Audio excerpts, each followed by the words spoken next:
Okay, we should be good now. I don't know if you're back. But yeah, apparently it was my bitrate for the video output. I guess they only accept 6,000, and I was trying to do higher than that. So hello, hi, how you doing? Happy you can see what's going on now. We are converting assets. Sure, why not? Knock your socks off.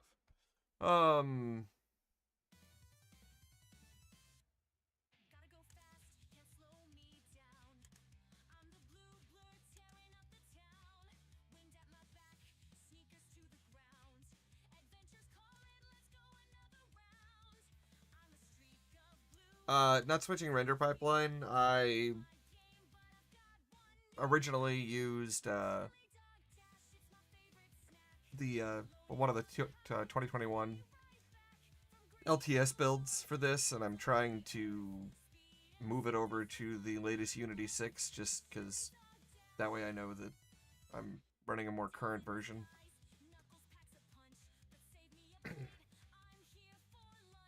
Is sometimes the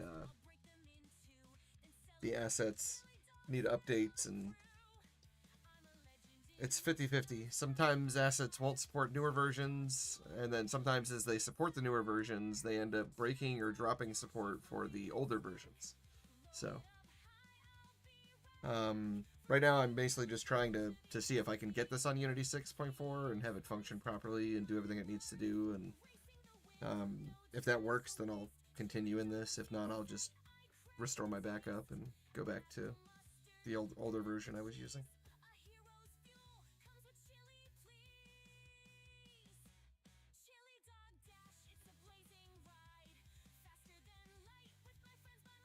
But this has been many years of my life's work, and I just try to make sure that whatever I'm doing, I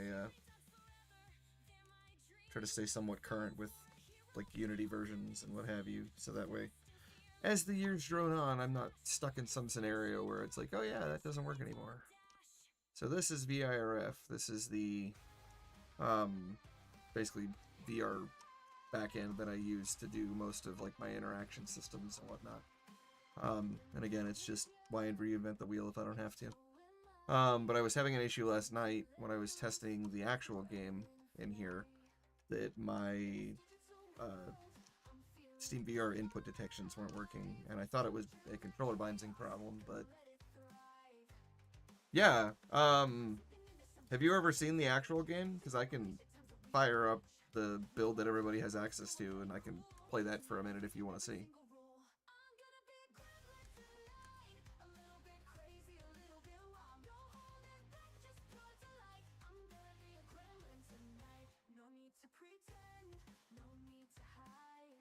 Okay. Yeah, give me just a minute, and I will, I'll fire that up, and we can, I'll run you through some stuff so you can take a look.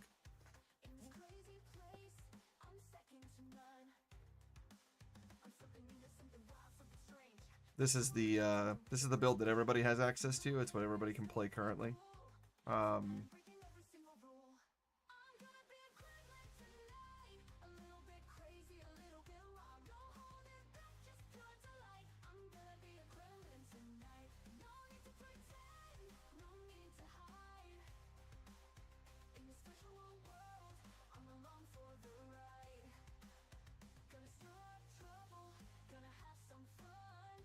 There's no patch, it just takes a hot minute.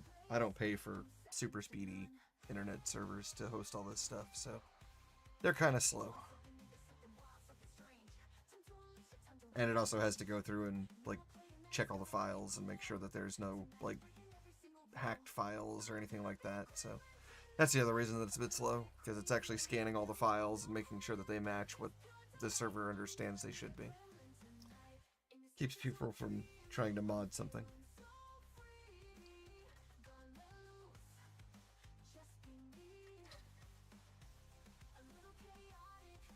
You're not downloading anything, knock it off.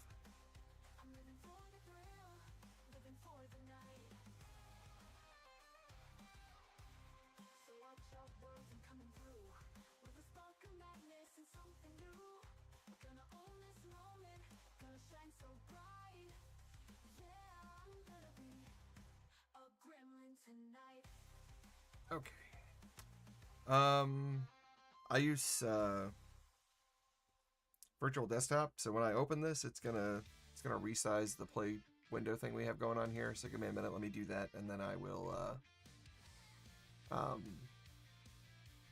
fix the stream because it's gonna make it smaller, and I'm gonna have to make the window fit again. 1 second.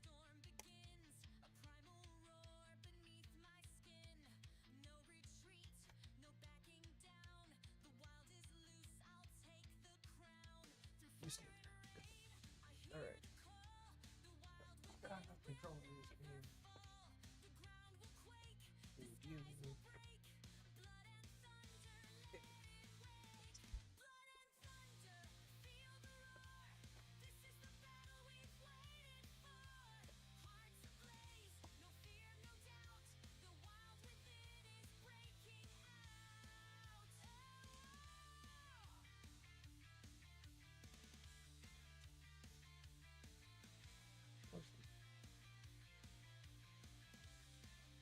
Okay.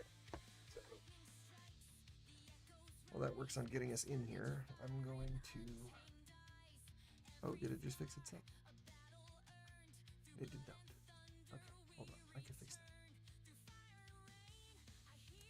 Second. You.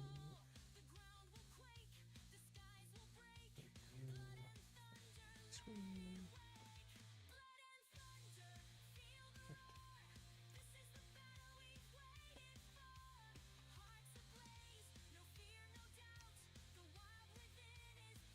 Okay.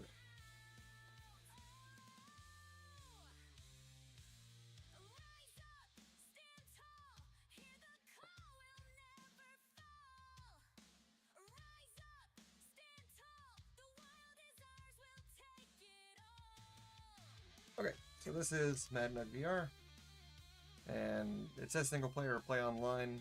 It supports multiplayer. It doesn't really matter. Single player is the same code base as multiplayer. It's literally just having you go through and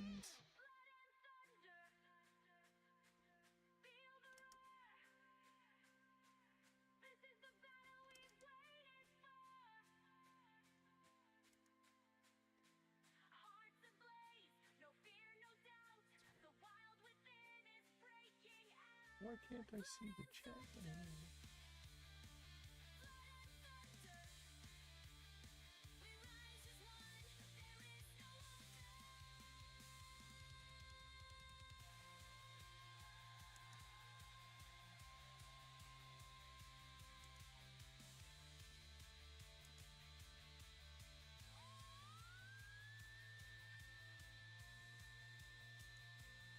Ah, because I needed to. Okay, I got you. It's fine. Okay. Okay, so we're gonna just do this, and we'll go here, and sure, why not? No one is fine. And we can do this one.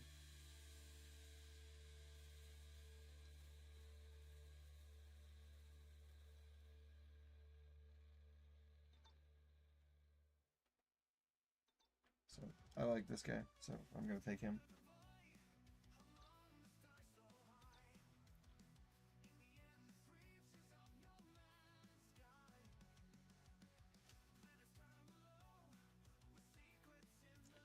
Alright, and if I get lucky, the AI won't try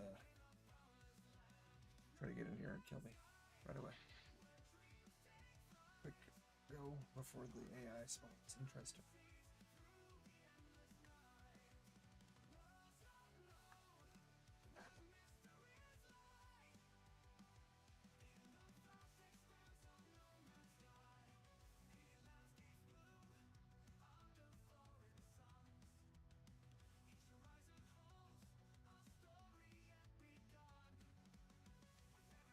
No! I forgot. I'm using his control setup, and he has it slightly different. So this is MADNUGVR, and this is what you can do. Basically, how this works is you get in here, and you're a pilot in the cockpit. I can push all these buttons and interact with everything. And then basically when I grab this control stick, for the sake of immersion, I basically, your arm is locked there, but you, whatever I'm doing with my arm, IRL, is what the MS is doing. Oh, fluff. There's AI. I hear them. I hear them shooting somewhere. Where are you shooting?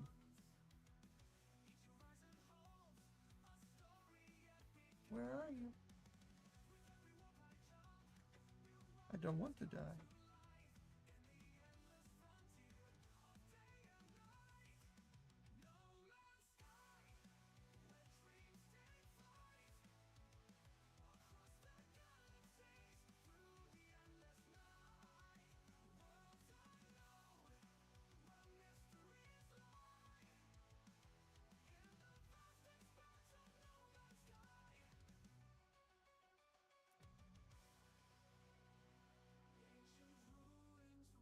I thought I heard shooting. Maybe I'm wrong. But anyway, yeah. So this is a life-size universe. As you can tell, the kilometers in the distance to the L5 area. The moon is real scale. It just looks really tiny because I'm really far away from it. L2 is on the other side of the moon. Then you've got L4 over there. The Earth is real scale. You can actually go down to it if you have... I mean, this guy wouldn't make it. He'd die. But if you use like the Zeta or whatever, because it's capable of re-entry, you'd be able to take that and get into the atmosphere and actually land on the planet and walk around. Right now I'm in the process of a bit of an overhaul that kind of revamps how the game works. It's still 50-50 as to whether or not that's a system I'm going to be able to reliably use, per se.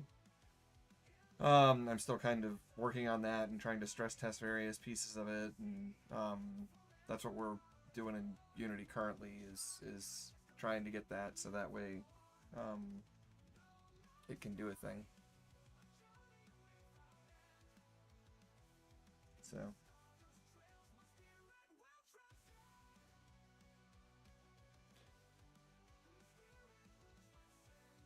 this cannot dock basically just means that I'm not on a surface that I can actually like lock my feet to. Think of it like a magnetic dock. So if I went over here, I could actually dock to the colony, and my MS would start spinning with the colony's rotation. And it's just a way for you to be able to, you know, basically stand on a ship, or, again, you can stand on the colony, even though it's rotating, your MS would still, like, keep in tandem with it, basically. Like, if I get over here...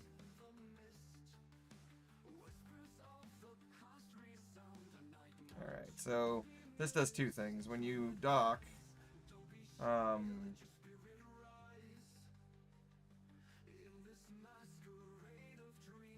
I gotta go a little closer to the surface.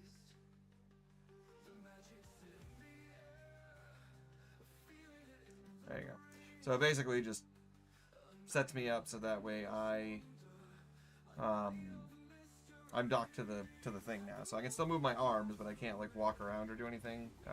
That's a flaw. Obviously, you need to be able to walk around, but right now it definitely just locks you straight to it. So I'm like, if I were going to a ship and the ship was flying through space, I could just go to like the, you know, wherever you could find a flat spot more or less to adhere to. You could just dock to that, and then you'll just ride along with the ship basically.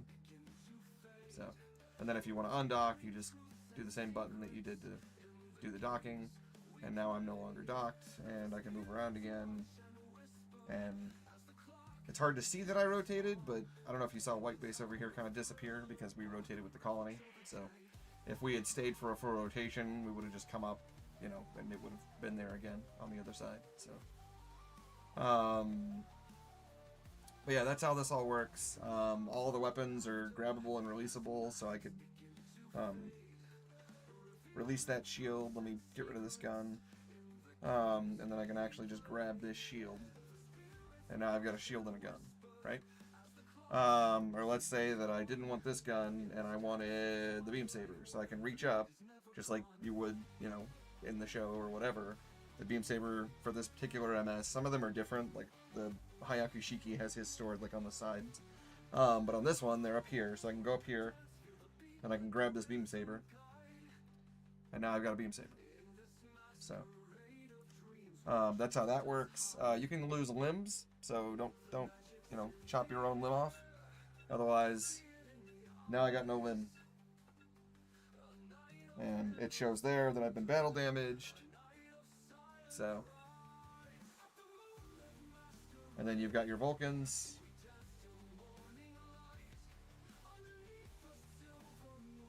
So now that's stored back on my back. I'm gonna get that back. I'm gonna shut up this alarm. But yeah, that's how that works.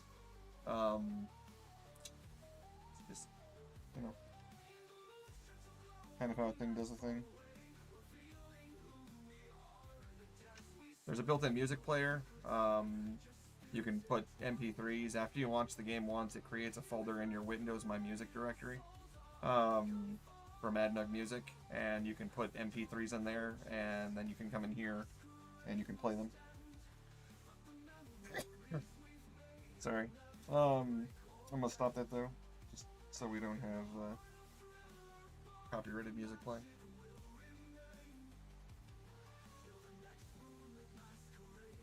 Yeah, the master caution, it works just like an aircraft, basically. And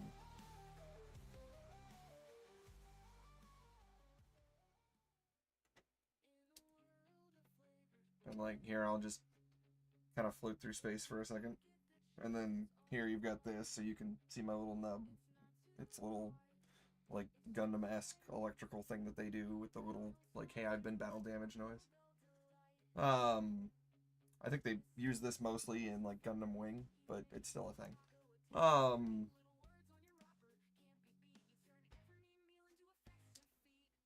But yeah, you've got that. I can't remember if I broke this or if this still works. Hold on.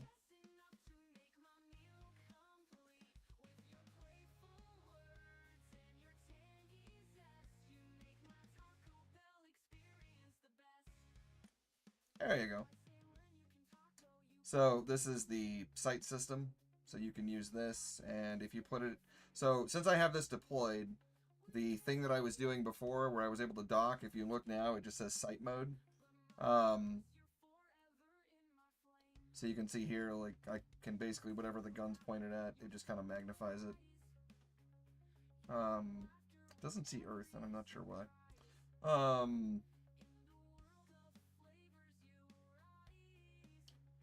So, but that's basically how that functions. And then, whatever it shoots at. That's basically how the sight works. And that works as long as you have a gun that's capable of using that system. And now you can see it went back to cannot dock because it's still the same mode. It's just if you have the sight out, it works for basically being in sight mode versus dock mode. So.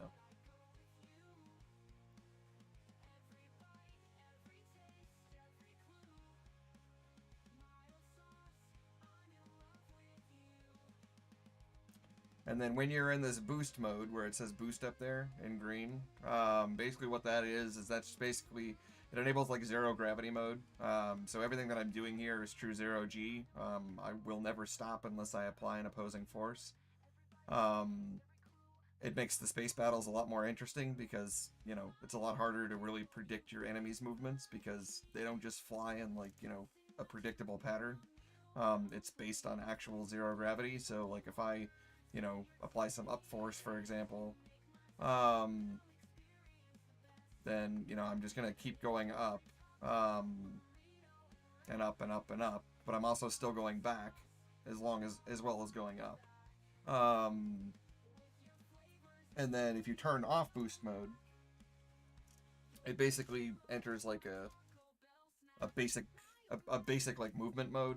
It's useful for doing like, I need to get really, especially in zero gravity, it's useful for like, I need to be able to, really just kind of inch up on this thing, be able to grab like a handle or something, or interact with an object or what have you. And it's the idea is that when you're not in boost mode, the computer systems are basically saying, if you're not giving me an input saying I want to move forward, I want to move back, I want to do this, I want to do this, it's applying an opposing force to keep you like steady. Very similar to how like a modern spaceship would. They would apply like, oh yeah, I'm gonna like autopilot and like keep you from like, you know, veering off course, etc., or doing a thing. It just keeps you stable, so that way basically you just maintain a 0 point in space. When you say stop, it just keeps you stopped. Is how that works.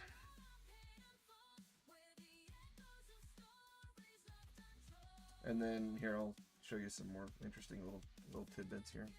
So if I grab my beam saber here and I light it up, again, you can damage all parts of you. So there, I broke my legs. I'm going to be very careful and break my head to illustrate something. So if I break my head, and if I do this correctly, I won't die.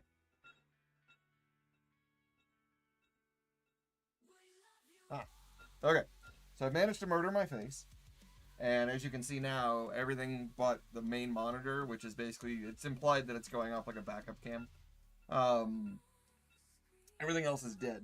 Yeah, okay. Knock it off.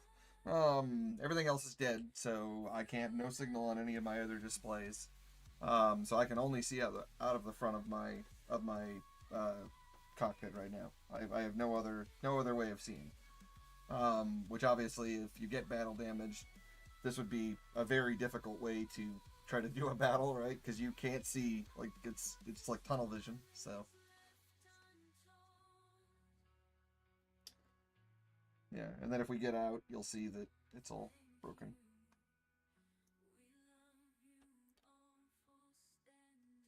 So, yeah, you can see that I'm very broken. So.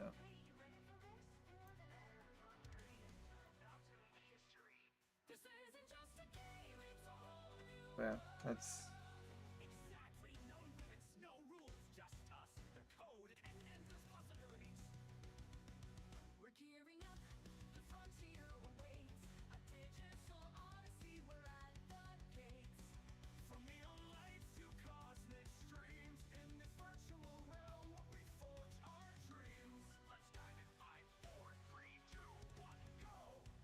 If I go back here to the main menu, go back in again.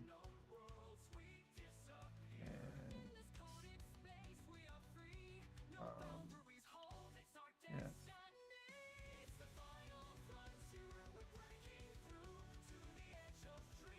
So we go here, like if we take out the ball, for example, that's an interesting one to pilot.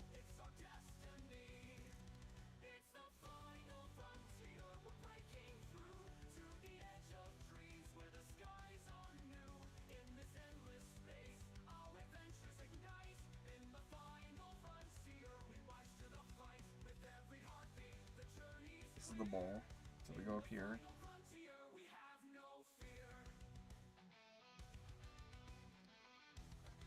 That one's neat because you can actually see the cockpit inside.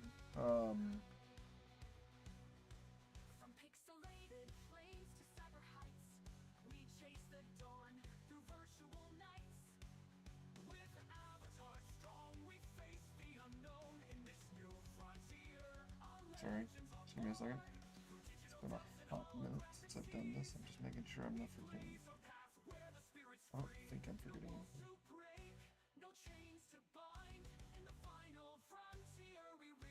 No, yeah, because this doesn't have and back. It's just on by default. That's right.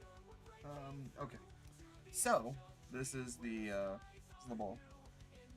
So, as you can see, it's very claustrophobic. Do not pilot if you,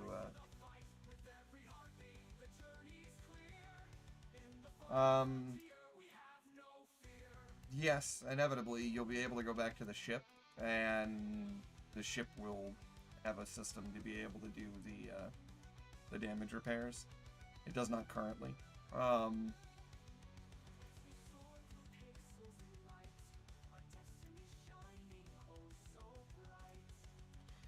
This is a very old build. There's actually an interior for this now. And there's an interior up here that you can see. Again, this is an older build, so.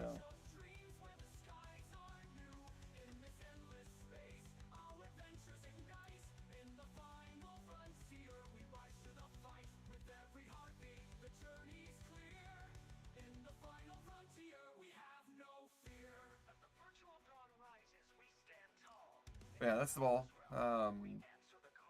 He's very interesting. Again, very claustrophobic. There's not a whole lot of room in here. So, you can move these though. They don't currently allow you to grab anything, but they will when I'm done. You'll be able to actually move these arms and like grab like debris and like hide behind it if you wanted to, etc., etc., etc. So, just like they would function in the show. So they move currently. There's two different controls. So there's this one here, which will open and close or this one here, which moves the whole arm itself, and then this one here, which moves this portion of the arm. And then inevitably, when you hold down trigger, that will allow these pieces here, right here, to grab onto something. So.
But yeah, so that's the general gist of how the game works itself.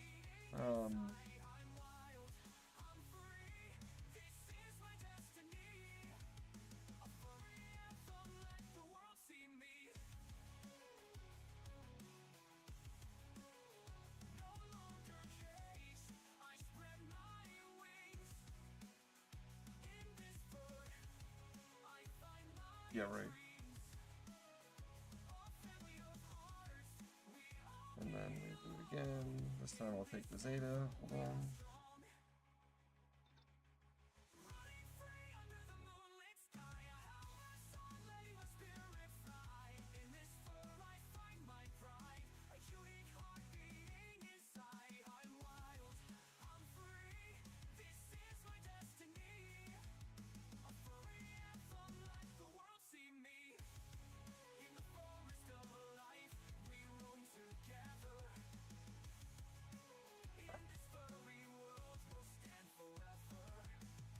Sorry, I'm being pelted by a rogue ammo pellet that is supposed to be attached to the MS, but due to a bug, is not attached to the MS. Okay.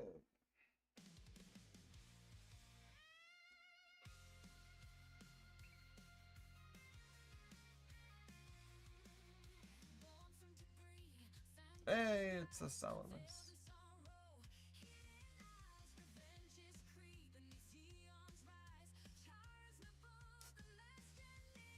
We'll go back to him. Right now I'm going to do this.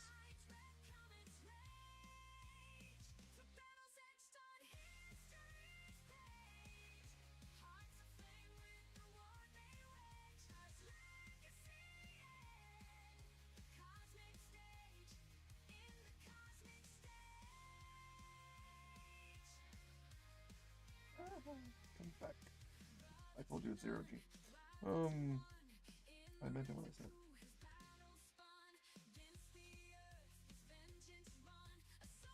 Chill out. Thank you.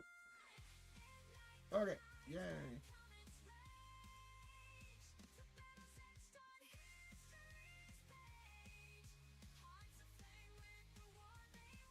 This one's fancy. It's a music play screen. Okay, and now for the part everybody likes. Thomas move like Zoom. Why is that what the button says? I don't know. I like the phrase. I think it's fun. So now the ship, or the Zeta's actually transformed into Wave Rider mode. So the controls change, how it operates changes.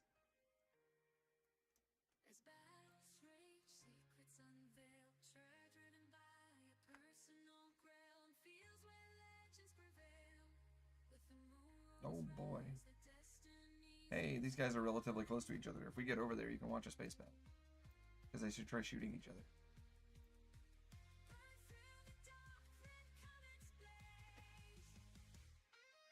Yes.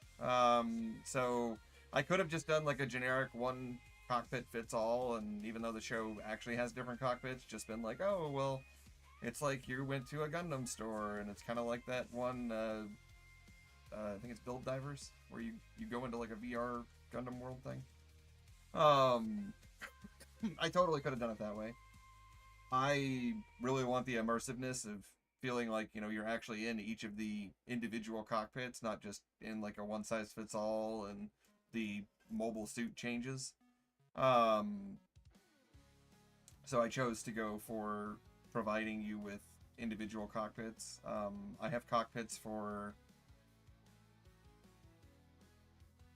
almost every suit at this point. Some of them haven't been put in the game yet, but and some of them aren't even like Universal Century timeline. I've got cockpits for Iron Blood Orphans, Gundam Wing, a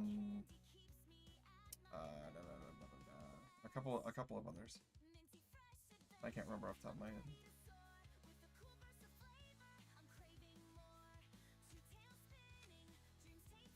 Yes, the method Bandai usually goes for. No, I mean, admittedly, like, you know, I have their VR game. They actually bought the domain name that they used for that game from me, because I owned it before they did, so they had to buy it from me to get it. Which was an interesting endeavor. I'm like, you guys really don't pay attention to what's going on, because the domain name went to my website for this game currently, so if they had actually looked at it, they would have been like, wait, what? And I'm really shocked if somebody did look at it that way, which I would assume they would have, to be like, oh, it already somebody owns it, it goes here. Then you would have thought that if they were going to give me a cease and desist for this, that they would have done it then, but it still hasn't happened, and that was like a year and a half ago. So, actually, no, it was about 2 years ago when they bought the domain name.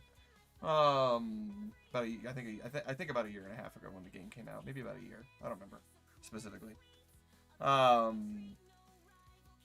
But yeah, no, you would think that they would either take notice of what I'm doing and be like, hey, maybe we should talk to this guy, or B, if they really wanted me to stop, they would have told me to knock it off then. So, but nobody has, so I keep doing my thing. I don't really think they care. I mean, if their VR game had really taken off and, you know, it seemed like a way that they were gonna continue, then maybe they'd give more of a crap. But I think that the VR game didn't do as well as they thought it would. I don't even know if it's gotten any updates recently. I've only played it once. It was a difficult play for me, because it could have really been a good game. Honestly, it could have. Even in its current state. Like, there's just a lot of weird little things that if they had not done it the way they did it, it could have been a fantastic game. Even being locked to, like, a standalone meta experience. Have you played the game? I don't want to spoil anything for you.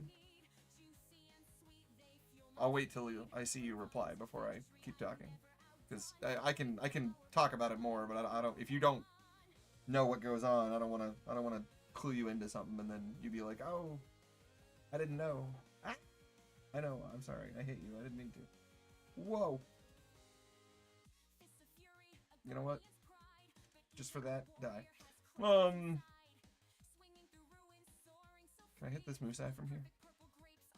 How good is my aim? Arrgh. Oh, that ain't gonna do it. Yeah. Go!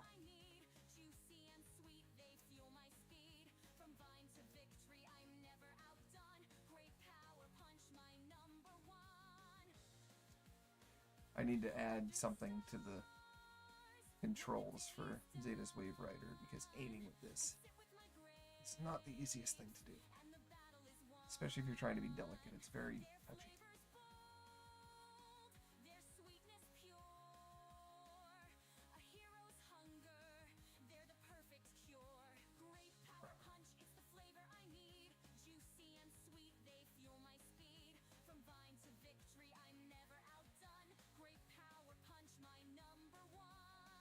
Okay. So fair warning to anybody else who is either watching the stream, although I think it's probably just this gentleman. So if anybody's watching this after the fact, like on the YouTube recording, etc., I'm about to spoil some stuff. So if you don't want to know about the Gundam VR game without playing it for yourself, I suggest you mute your screen for probably about, I don't know, give me about 5 minutes. Probably less. So...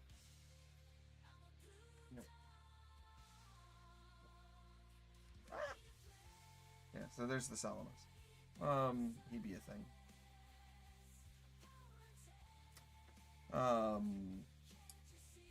And if the Zeon Musai was closer, they would have a battle. But they're too far away to really understand what the heck's going on. They're kind of just ignoring each other right now. So in the original game, the VR game that they did about 1.5 years ago,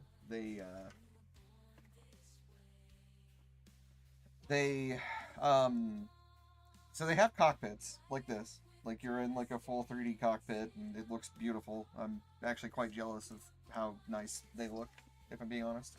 But you're in a full 3D cockpit and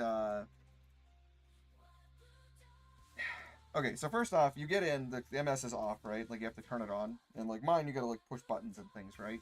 Even in this, it's a little more simplistic. You just push like one button and it's more or less on. There's only like 1 or 2 things you gotta mess with. That'll get a little more complex, maybe, but for right now, that's how the Zeta works. So you go through and you have this little like arm wrist thingy, which pretend this little white thing was like a button. You have that on one of your wrists, I forget which one. That does more things than a wrist button should be allowed to do. To boot the Gundam, you push the wrist button. You're in a full 3D cockpit. You have screens you could touch, buttons you could push, all kinds of stuff. But they make you interact with the Gundam by pushing a button on your wrist. When you originally get into the okay, I don't care what's copyright music. We're gonna put some jams on.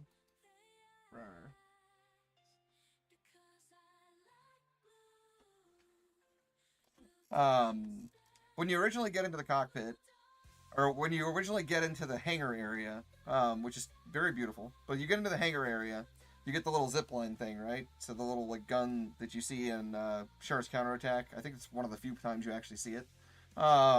Maybe in 8th MS Team, but you get the little zipline gun, and it like moves you towards the wall in 0G. So you need that to get around, and it's right there on the wall.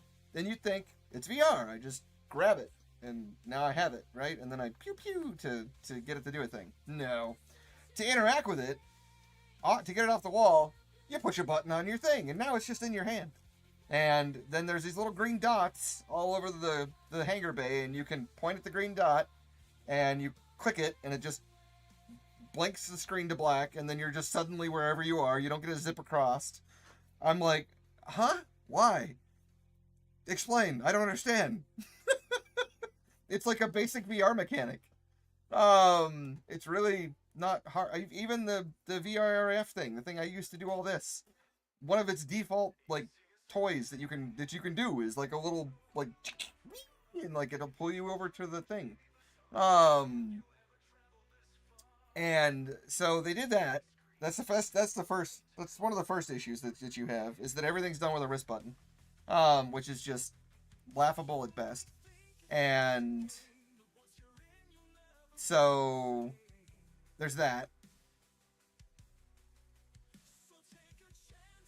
And then just before you get to the hangar bay, you're like going down a hallway in a ship, and the ship gets hit by something, and there's this giant hole, right? So like space things happen and you're getting sucked out. Now you would think, oh, cool, I'm gonna get sucked out into space, and I'm got my pilot suit on, so obviously I won't die, but like I'm gonna like get sucked out into space. And now all of a sudden, like, I'm gonna view in VR like this crazy space battle and all this stuff going on, right? But I'm just this tiny little human, and like, you know, a mobile suit just like right by me. No, doesn't happen like that. Should have happened like that. Then you could use your stupid little SOS wrist button to like, oh my God, help me, I'm gonna die. And then they send some, you know, friendly over, and then that friendly takes you to the ship, and then you're in the hangar bay again. Right? Right. That would have been fantastic. Super immersive. They didn't do that. Instead, Haro, who has no method of propulsion whatsoever, is flapping his little, like, opening... Ah, crap! Sorry. Hold on, he's gonna kill me.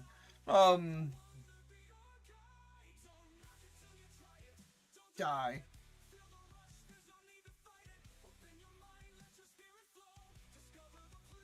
I said die. Yeah, be careful of the enemies in this, by the way. They'll get off, like, final shots, and you're like, oh, they blew up, they're dead. But they fired, like, a shot that's hidden by the explosion, so you're just like, oh, I'm safe. No, you're not. So... yeah, no, that would have been, like, it's a great sense of scale moment, exactly, and they didn't do that. Instead, Haro is just flapping his little, like, head things, where in some instances he has arms that pop out, and he's just like, follow me, and you're like grabbing on space debris to like pull yourself through, kind of, and it's not even really grabbing, it's more just like pushing your control, you're like using your joystick to like move yourself through a thing. You don't even actually have to grab and like pull, you're just like, okay, I'm kind of squeezing through here. Here we go. And then you get to the hangar bay, and then it starts with that button thing, and I'm just like, because I spent like 4 minutes going, why can't I grab this? What am I missing? And then it's like, hint, button. You have to be kidding me. Why is it a button? And then I'm like, okay, cool, whatever. So I'm zipping around the cockpit, and I'm like, oh, okay, well, this is pretty neat. Or I'm zipping around the hangar bay, and I'm like, it's pretty neat, it's pretty detailed. Jealous, my hangar bays don't look this nice. So it's like, okay, I see you. And then we get into the MS, and I'm thinking, oh, here's my moment, right? Like, I'm going to be able to... because, like, you can grab the controllers, you can kind of, like, move them around. I'm like, oh, here we go. Like, they did it. Blah, blah. And then, like, you're like, pushing buttons, trying to figure out how to start the thing. And then it's like, push the watch thing again. I'm like, you have to be kidding me. Why? Why is it push the watch thing? I don't understand. So you push the watch, and it boots up. And then you're like, oh, okay. So I got it. Fine, whatever. I don't want to don't get to interact with the screens, but I can grab these things. I can move around, right? Like, we can really pilot this thing, right? No. It is basically a game on rails. So, like, all you get to kind of do is just like, oh, I need to move left. I need to move right. I need to pew pew. But what's hilarious is if you need to, like, kind of boost down the rail a little bit, or if you want to like shoot something, you have your two little controllers, and these don't slide, but if I were in the RX they would slide, and all you're doing is just you as a human in real life, you're just pumping your hands like this. Like, if you do this, I think it's if you hold them like this, maybe you go forward, and then if you like pump them, it like shoots, or if you pump one of them, it shoots. Again, I only played it once, I don't remember exactly how they work. But it was literally just like, you're just doing this with your arms to get it to like move around and do stuff. And like, you can't do this. You can't like move in a 3D space. It's all predetermined. It's you go where I said you're gonna go, and God forbid you get to explore this, you know, virtual 3D realm we have in our existence. And I'm just like, I don't understand. Like, why is this how this works? And then like the battles, it's the same thing. It's just like, oh, it's like basically they got people to make a VR game that don't understand VR. That's what I'm convinced of. They understood like what they needed to do to make a game in VR, maybe, arguably not, but kind of. But like they're stuck in like VR from, I don't know, like 2012 when it barely worked. Like when you used to have to put like something in your cell phone to get it to be VR. And you had like this tiny little like, you know, stick of a controller to maybe kind of move around and pan your camera view. And I'm just like, where is the immersion, man? I have a full-sized colony. This thing is 40 miles long and like 9 miles wide. And that's just one of many. I have Access in here. He's not in this level, but he's in here. I have a full-size moon. I have a full-size Earth. And I'm one guy. Like, what's your excuse, dudes? Build the game. You could do so much better. And I get it. VR's niche, and you partnered with Meta, and a lot of the controls were probably based on, well, they need to be able to do it if they're using hand tracking. Okay, I hear you. That doesn't mean you have to lock people that have controllers or the ability to track their hands other than hand tracking and use buttons on their controllers into simplistic controls. Like, leave that for the people that just want to be able to, I grabbed it and you can see my hands going like this. But even then, like, I mean, I don't know if you play vrchat, but like vrchat has hand controls and they're a little more advanced than just, hey, my hands can grab a thing and move it forward and backward.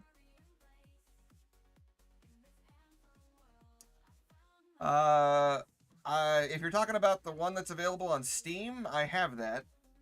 If you're talking about a different version of Gundam Breaker, then probably not.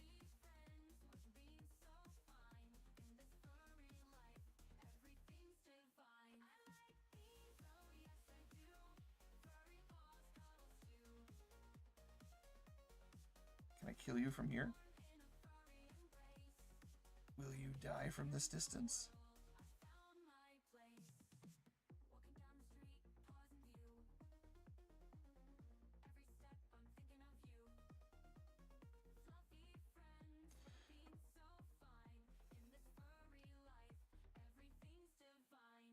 Yeah.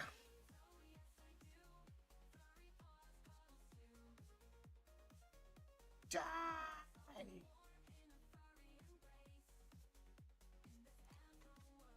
All right. Let's do this.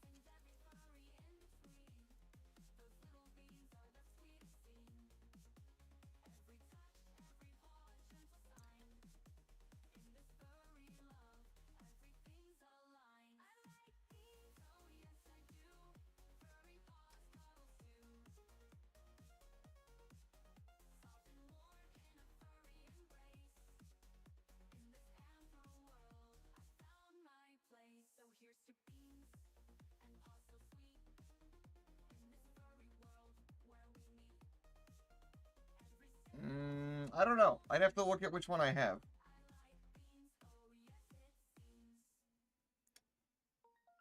It might be the derpy one, because I've had it for a hot minute. I like the concept of the game. Again, I've always wanted things to be like, you know, super immersive, so that's kind of why I do what I do in VR.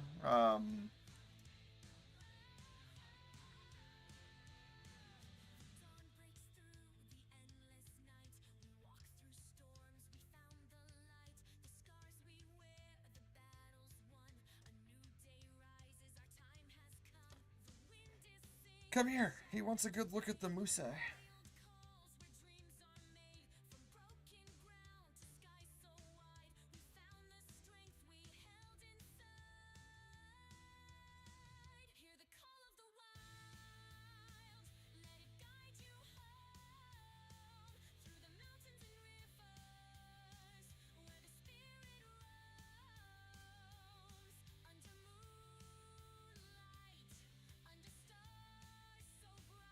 Hold on, buddy. I'm trying to get underneath you so I can transform back without you shooting me.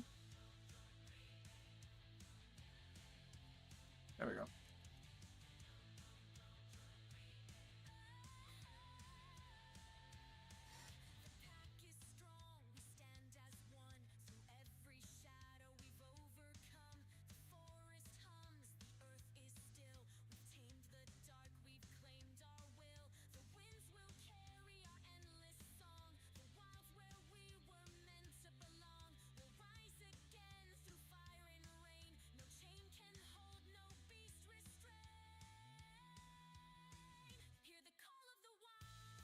So the ships are modular too. I can take out just the bridge, for example. And now it'll stop because it has no controller. You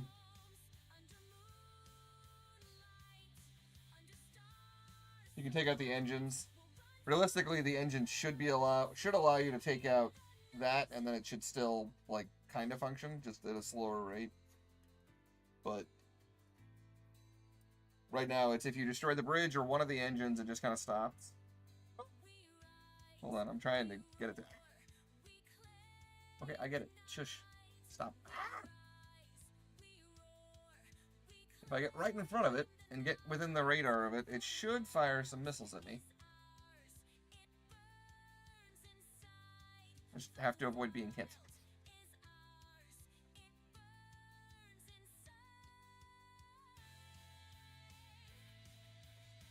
Oh shit. Ah, there they go.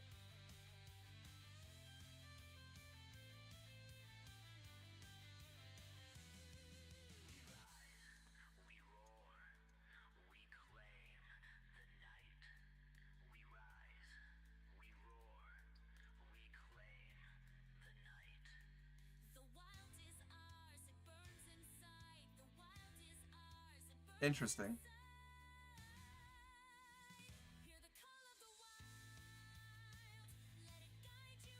Yeah, I mean, I don't know. Like I said, I haven't really played like a lot of bona fide Bandai games for quite a few years, just because they've entered a formula that I don't really find that enjoyable. I mean, I used to kind of enjoy like the just get in and destroy a bunch of things and like a tiny little circular map. Back in like the PlayStation 2 days. I just, I've always wanted something more immersive, and that's why I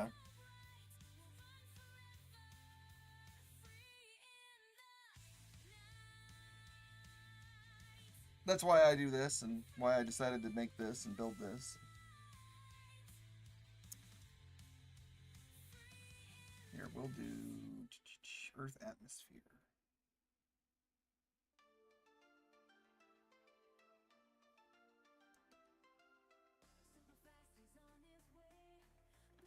Yeah, we'll take this Xeon. Just so I can show you another cockpit.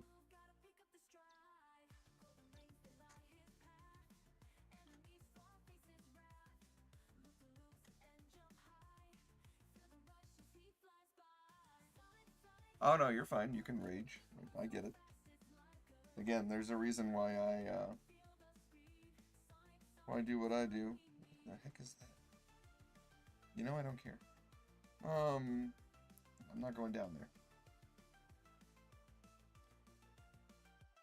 So this isn't a Zaku, this is a Hyzak, if you aren't too familiar with like the Zeta suits, but it's like a Zaku version 7 or something, I don't know. But anyway, it also has its own unique cockpit.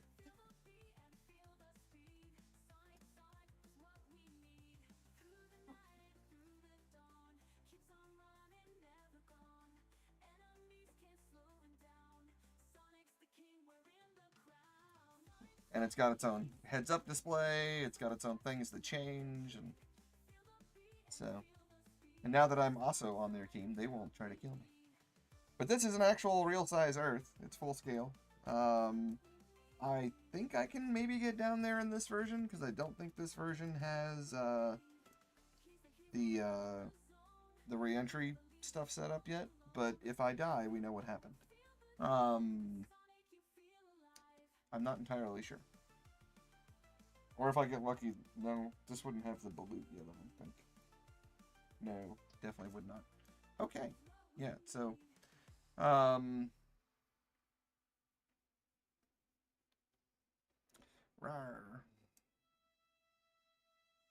Yeah, so this is a full-scale Earth, literally full scale. We're somewhere over California right now.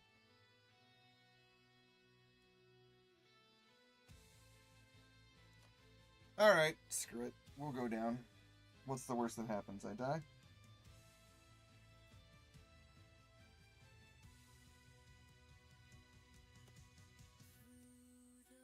keep forgetting he has that button swap.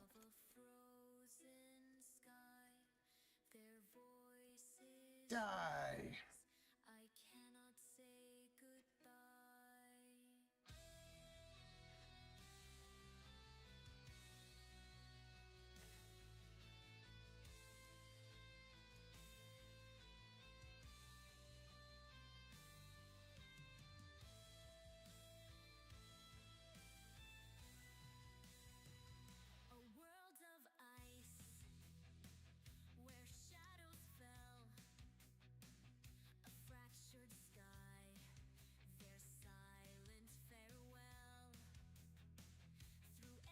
Stop trying to kill me.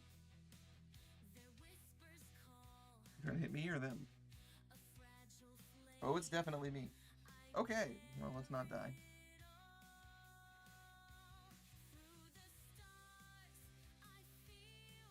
Ow. Ow!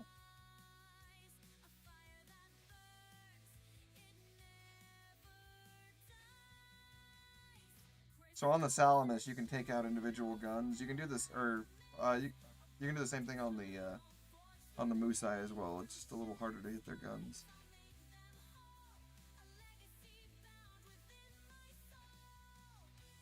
Ow! Stop it! And he also has more armor. Die! Stay there.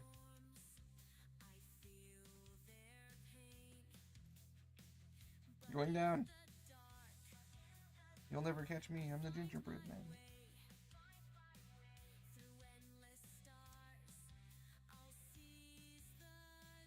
Yeah, and again, we'll know very quickly if this has the re-entry set up on it. Because it will be fire and I will be dead. Okay, I get it. Stop trying to kill me. Knock it off. I'm out of ammo. I don't need that anymore. Die! Thank you. Ow. Okay.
Yeah. So, basically, every time you move the player a certain amount away from basically World Zero, I move the world. The world and everything in it shifts every time you get a certain distance away from zero. So, effectively, you in the camera, really the important part is the camera. That's what has the issues with floating point errors is the camera.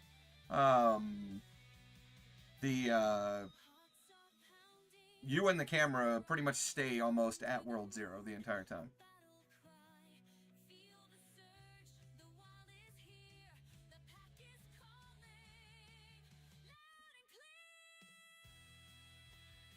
I am higher up than I thought I was.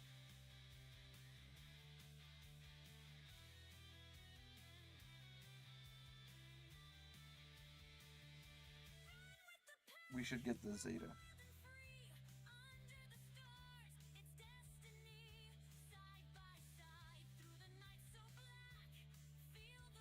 Hold on, I got this. I can do it. Yes. Just kidding. Give me the Zeta. Thank you. Tis of the way.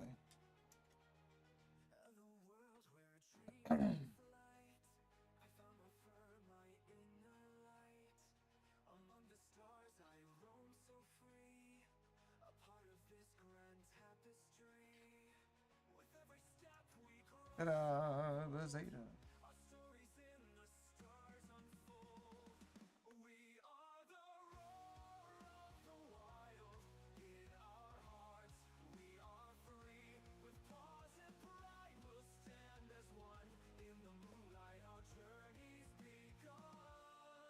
You do have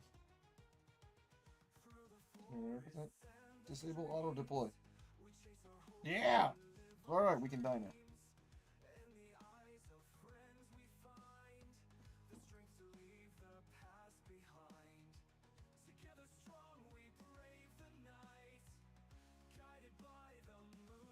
Let's go die.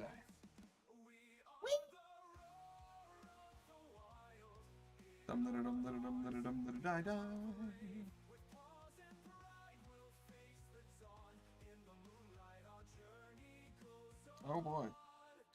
Well, might as well kill you on the way down.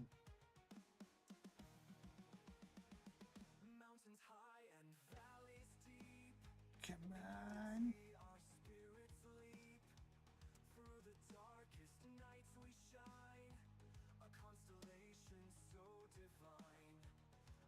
Die!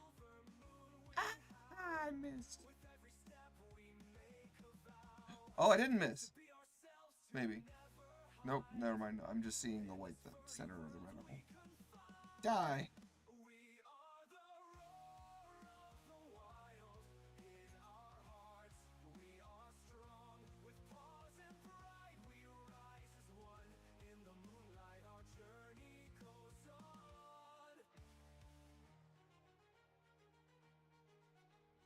Yeah, right. Pretty much.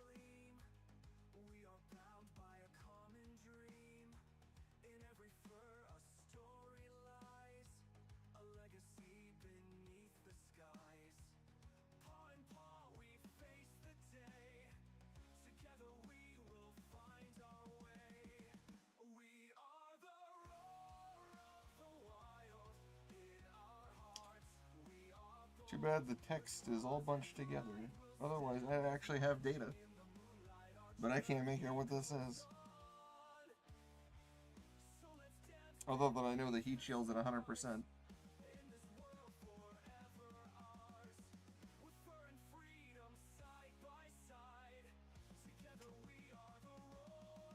Okay, we're gonna do this. Because if I'm in Zeta mode, it actually allows me re-entry. Because Zeta is capable of re-entry, but...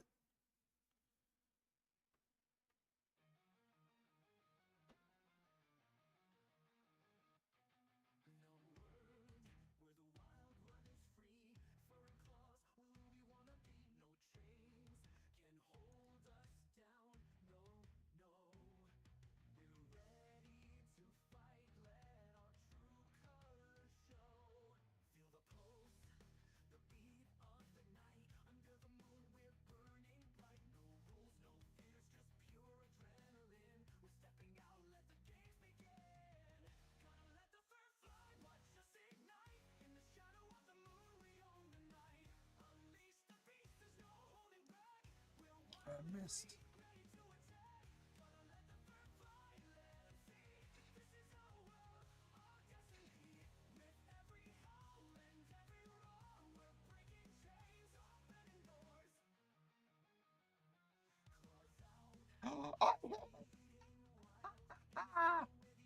Sucker!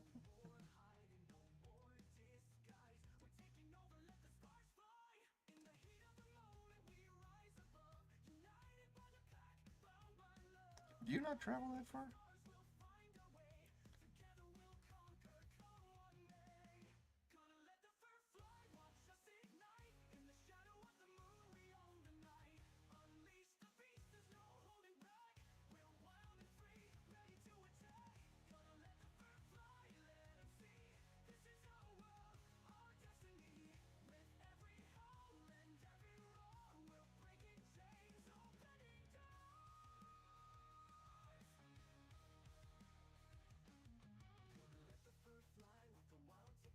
God.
Interesting.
There you go. Now we'll die.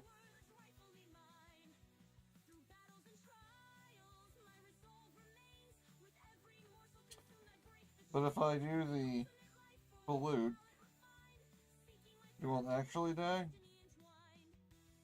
Because it'll do this. And then we just land inside of it. And now I will not. I'm protected. Yay.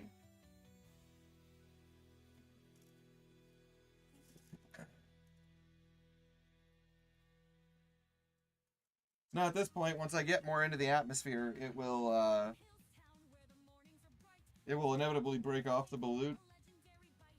If you've watched Unicorn, you see it happen in one of those episodes.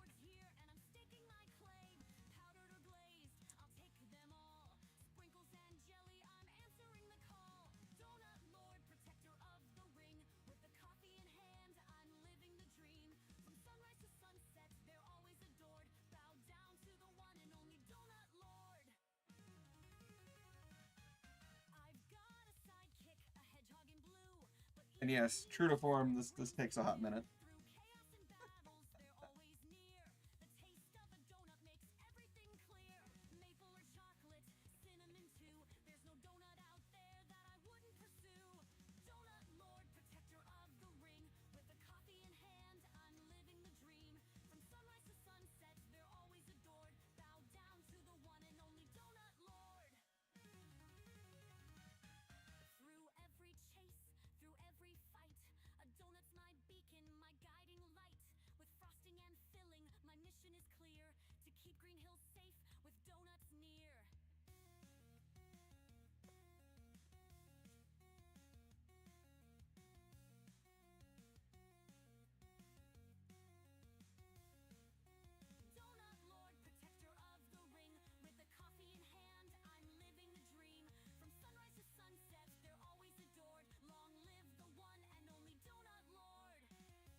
Hey, we're getting somewhere. I can start to kind of see atmosphere.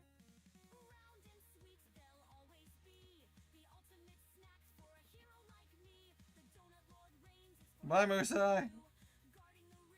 See you later.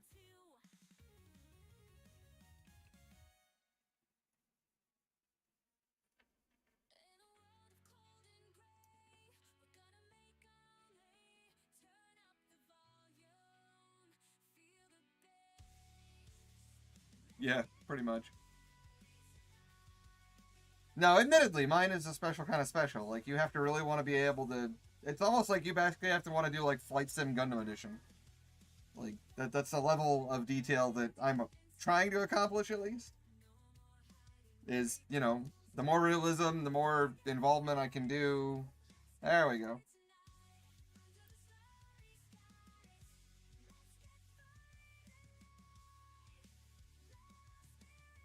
And I'm still being pulled down by gravity currently.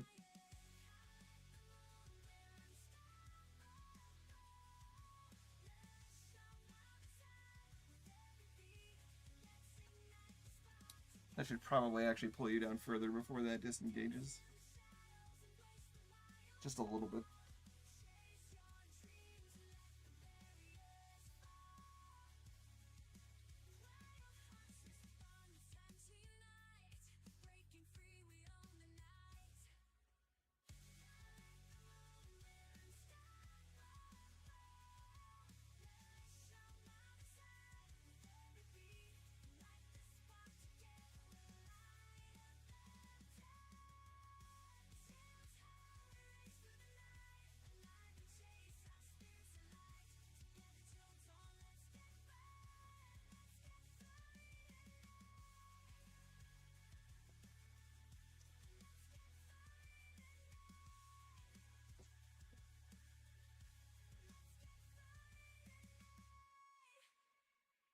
I'll help us get down faster.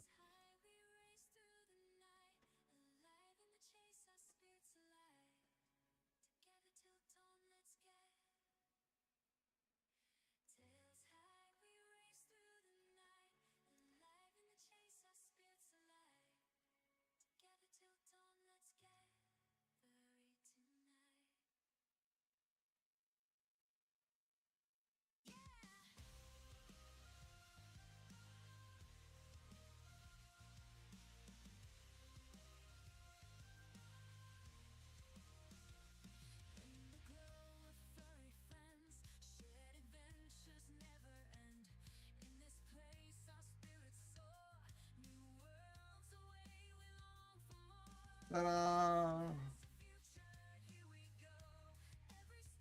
Trees and stuff.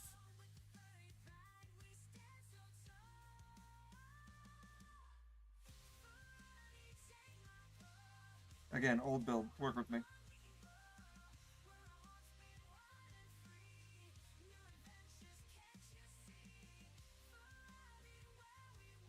Ignore all the text. It's for debug purposes. This is a very old build. What I was trying to accomplish has already been done. I can spawn fields of trees and grass, and my ocean is better.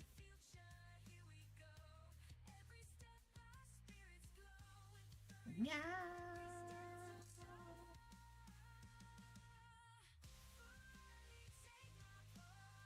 Yeah, the text is supposed to be, it's detecting, so I gave it basically a graph of Earth's various biomes, and it's trying to look at the pixel data for that and be like, oh, based on this color and this location, it should be like green forest or desert or whatever, right? So that's what it's trying to do, and it kind of works in this build. It works better in other ones, but in this build it kind of works.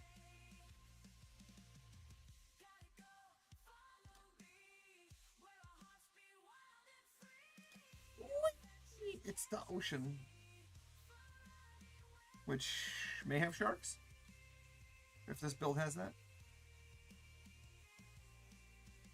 Why are there just trees? No trees. Where's my sharks?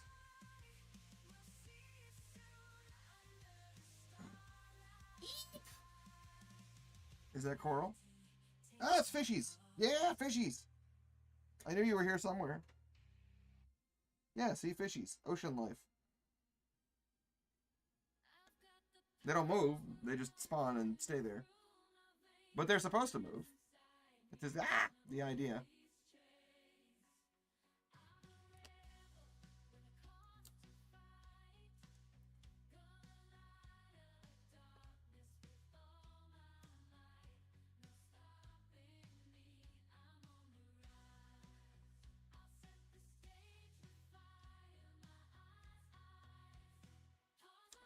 Man.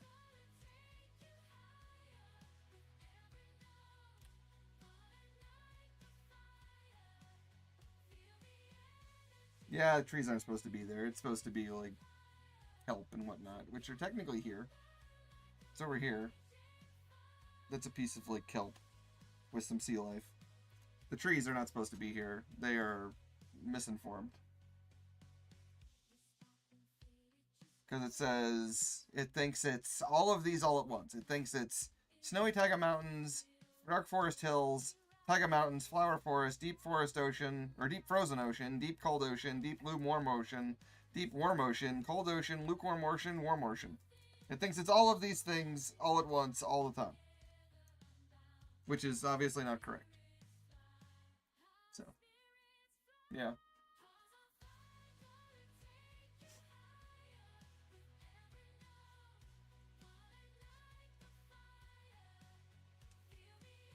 Underwater pilot. Look at me, I can swim so fast. Mm-hmm. The jellyfish. Get the jellyfish. Hi, how you doing? What's up, Mr. Jellyfish? See, we were trying. Unsuccessfully. But we were trying.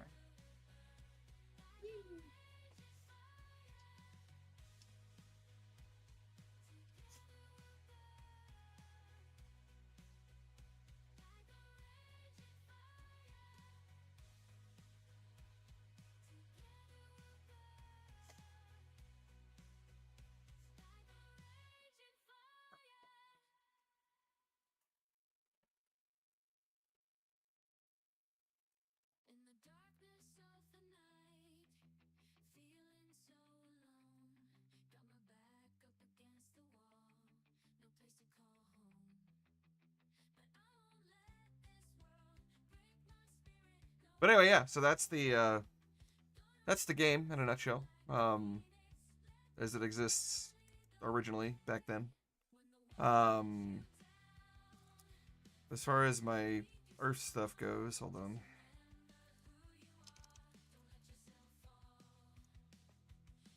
So Earth is this now, which might be broken, but we'll find out.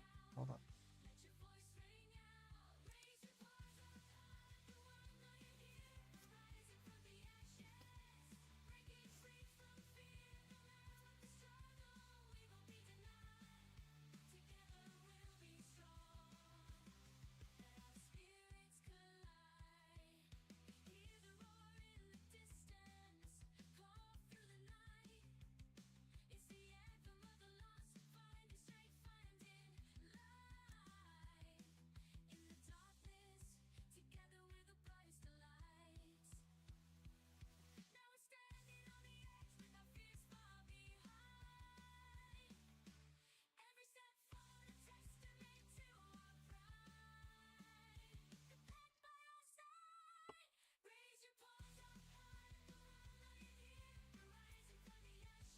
Okay, well that's the water. There's supposed to be land. Hold on, I can fix this. My word. Okay, hold on.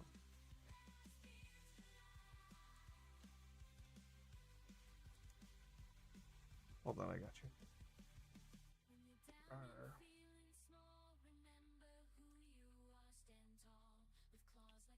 We'll do it here. Nope, right here. Okay.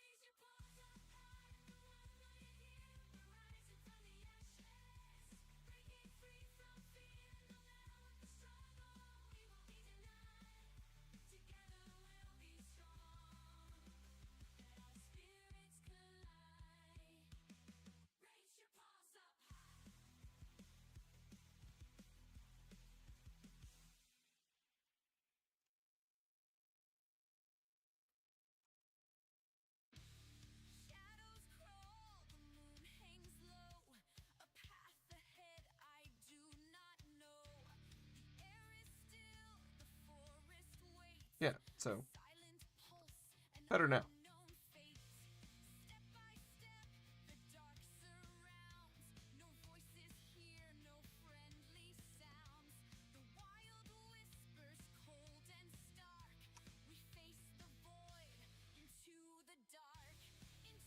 And then if you go underwater, he's underwater.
And then better clouds.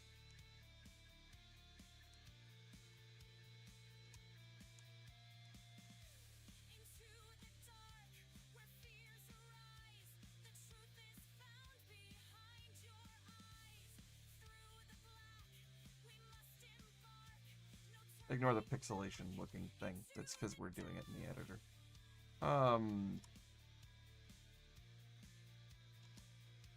Yeah.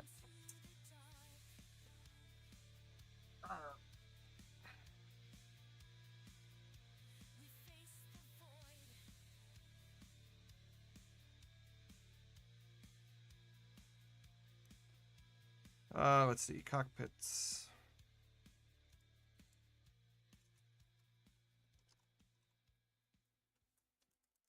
Pretty sure this has my cockpits. Or at least some of them. So I can show you. Let's turn it on.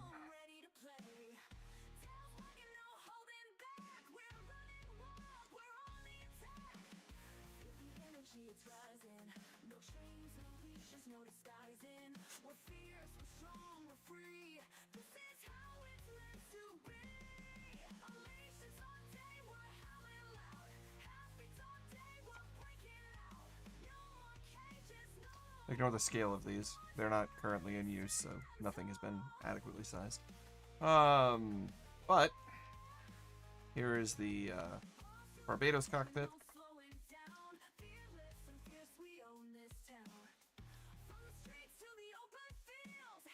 It's pretty basic, because, I mean, the thing is just pretty basic. There's not a lot to it. So, there's that guy. And if we leave him, and we zoom into a much tinier cockpit. Let me try to make this simple.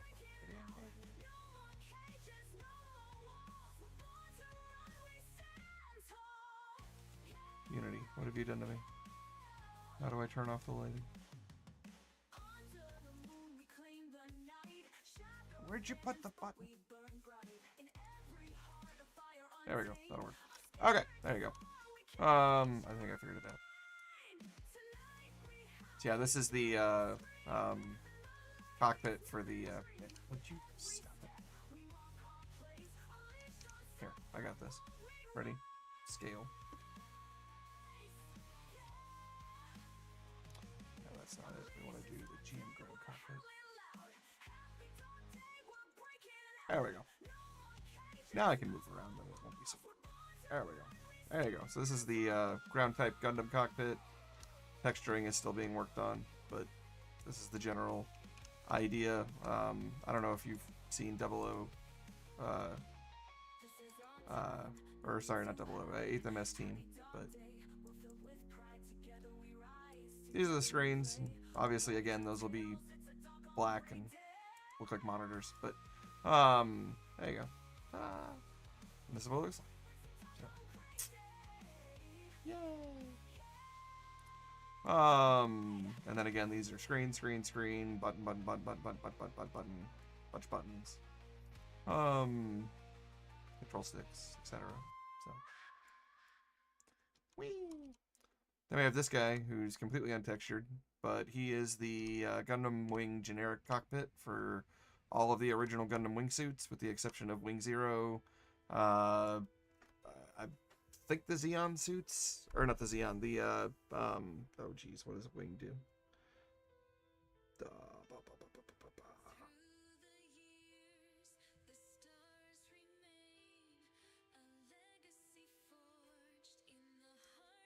I don't know. I don't remember what Wing does.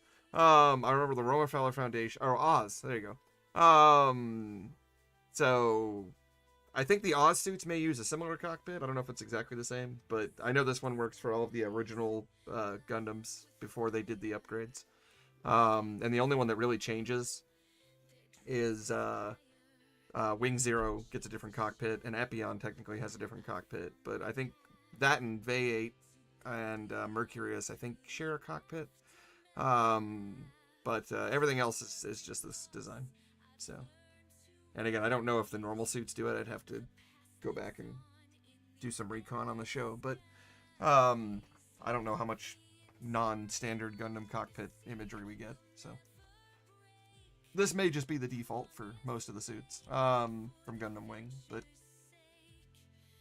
yeah, there's that. And then the only thing that would be missing in most of the cockpits is this handle here, because that handle is only present for Wing to turn into its bird mode, as they call it, which is the equivalent of Wave Rider. So.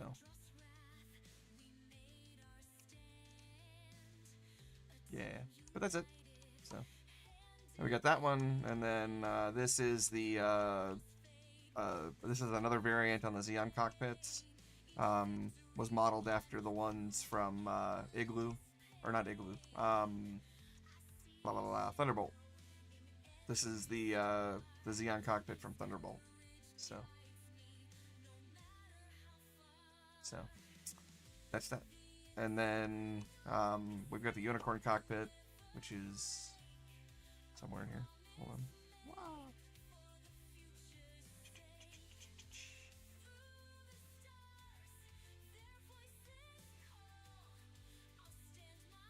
What are you?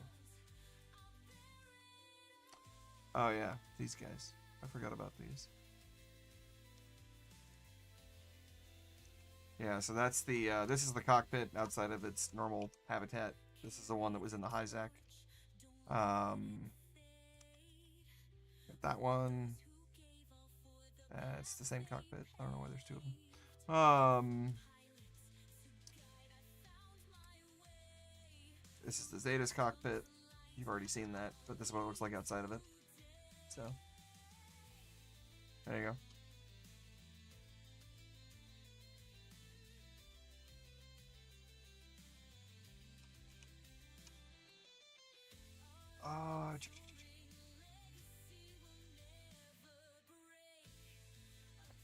I have others.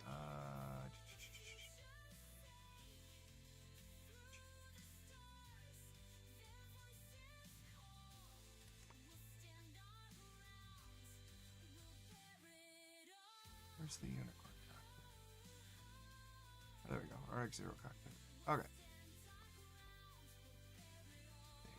think it's this one. There you go. So there's that, and then NTD I think already has it transformed into NTD, but it doesn't have the textures, so use that. I think I have an animation somewhere for this.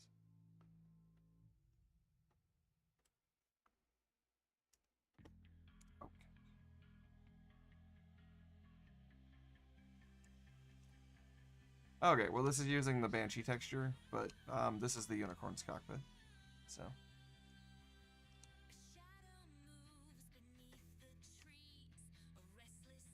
And it does actually have a transform animation that goes with it.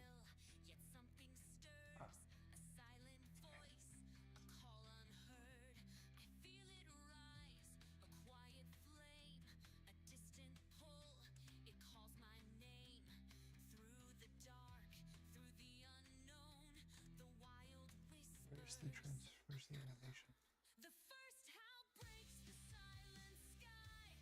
Where did it go? Is it under animations maybe? Anim's test.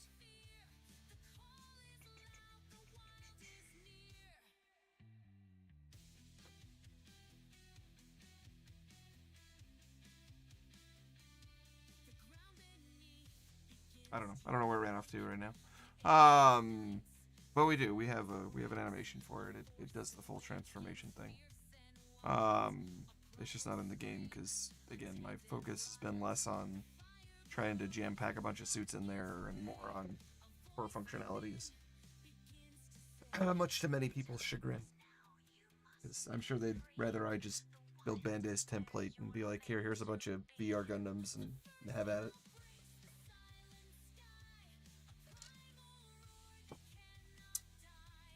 But I want more. To those people, I say the same thing I tell everybody. Unity is free. While I have spent a lot of money getting cockpits and models and various other things, you can do the same thing. So, if you desire a specific version of a game, there is nothing stopping you from making your vision.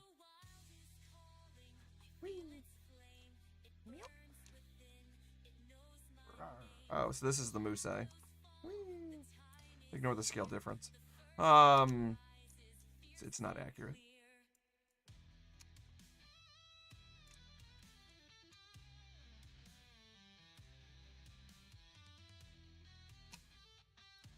So they also have their own interior.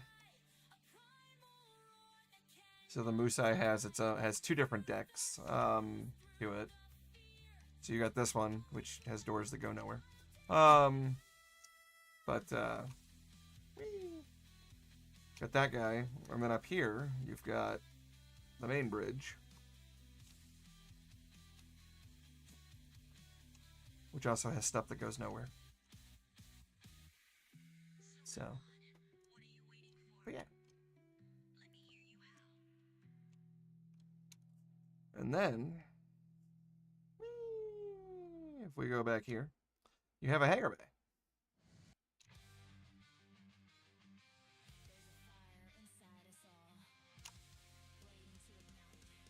So, may not be accurate. We're not really sure. I loosely based this off of a couple of different things, but there's not a whole lot of information per se about how this all works.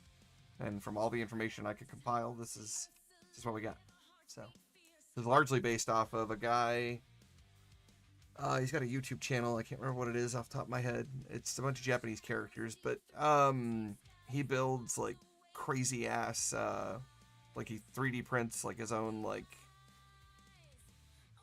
scale pieces and like remakes model kits and things and like bigger scale. So he made a Musai and a Salamis and the White Base and a couple of other things. And he has like a whole full-blown thing that he does. And this is largely based off of that because...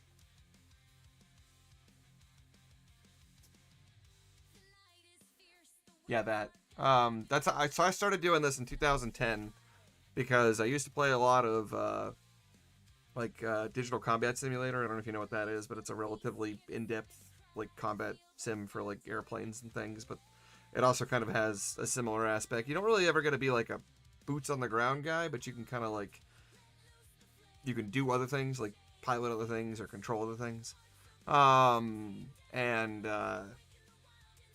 That was kind of the basis inspiration for this, as I was like, well, I mean, if these guys can pull this off, like what's stopping me from doing the same just with Gundam, right? And so I started out originally, again, it was just a PC game, and I ended up getting a Track IR headset, which was like this, I don't even know if they still make them anymore, but it was this thing you could buy that a lot of people use for like interactive shooters like Arma and what have you, and you could buy that, and you could wear like a ball cap and put this little thing on it with 3 dots, and then you'd have this little IR sensor that you'd put on top of your monitor, and it would just track your head movements based on, you know, where the dots went. Very, very rudimentary, very basic, but it did give me, you know, again, a little bit more of immersion as you played the PC game. You could kind of look around, and you know, it would kind of pan the pilot's head a little bit.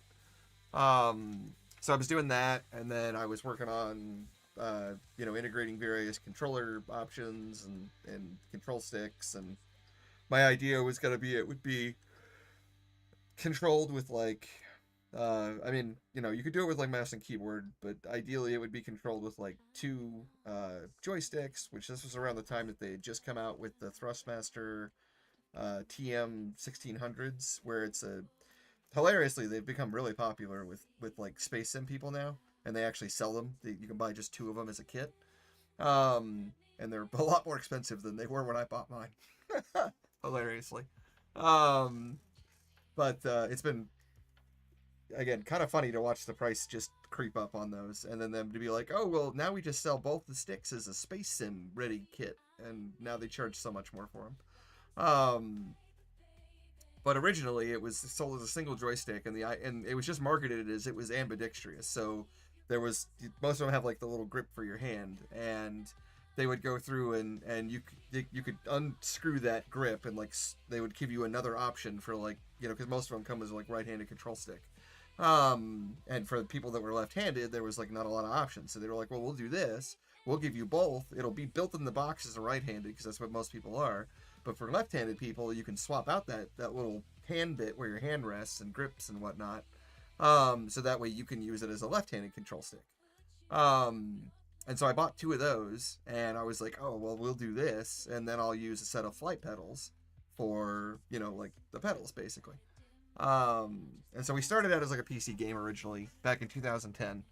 And if you look up my Facebook page, you can, well, I think the YouTube page may have some of that footage. I think I downloaded all the videos from Facebook and put them up on YouTube, but maybe no, actually I don't think they're all there. I think most of them are still just on Facebook. But anyway, if you go to the YouTube page, you go under, or the Facebook page, you go under videos, you can see a bunch of really old footage, where you can see me kind of struggling to do the same thing I'm doing now in VR back on the desktop years ago. This is probably the furthest the game's ever gotten in terms of like me actually realizing more of my vision. And you know, I'm hoping to not reach a point where I ever have to start over again. I'm hoping I can just continue to build on what we've accomplished so far. But kind of just depends on how VR technology progresses and how much I can keep abreast of the changes, so to speak. Yeah, so no, they, like I said, I started in 2010, and it was the same idea. Like, I was still trying to do, like, crazy huge Earth maps, and not necessarily full-scale space, because that hadn't really been, accomplished at that point yet. The tech I'm using, like, a lot of the stuff that I do, like, people are like, oh, you have, like, a crazy full-scale universe, like, I'm literally just standing on other people for a lot of that. Like, it makes me look more impressive than I actually am, I promise you. I've done all the code for, like, you know, the MS and how all that stuff works, the cockpits and what have you, but like my full-scale planets, my full-scale universe, that is people building off of the concepts and the, you know, the ideology and the way that a thing is done. From, like, you know, your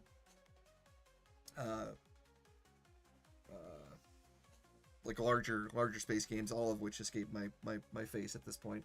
I want to say Skyrim, but that's not a space game.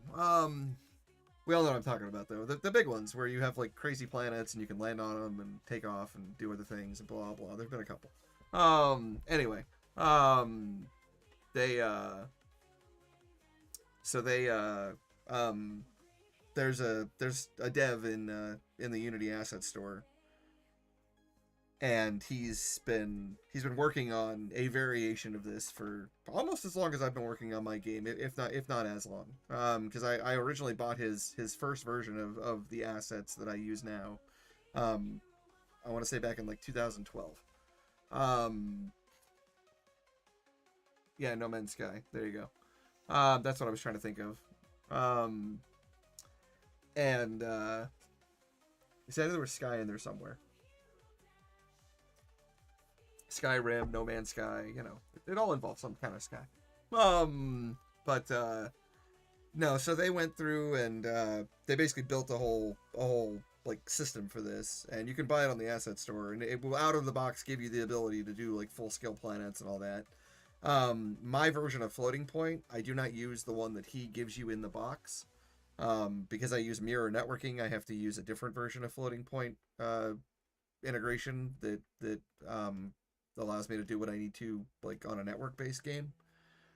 His would work if you weren't doing a network-based game. You could just use what he gives you out of the box, and honestly that and like 3 other assets, and you just swap in some models, you'd have a pretty rad space game in, you know, probably a day or two. Realistically. If you were just trying to create like a Star Fox-esque or, you know, X-Wing fighter type thing, space shooter with like general combat and maybe landing on an atmosphere, you could pretty easily slap something together with some of the assets that exist on the asset store if you already knew your way around Unity and kind of had an understanding of how those assets work from the get-go. If you had to study them and figure out how they work, I don't know. Depending upon your ambition, how much time you spend on it, a couple weeks, month at the most. And you could be like, yeah, I made a space game. It does stuff. But so again, like a lot of that, like that I'm just standing on the shoulders of other people that have done more work than me in those departments. And again, I don't reinvent the wheel if I don't have to. So if somebody's already done a thing and it works then I use what they have and hope that they continue to update as necessary to keep it functional or add new features. So.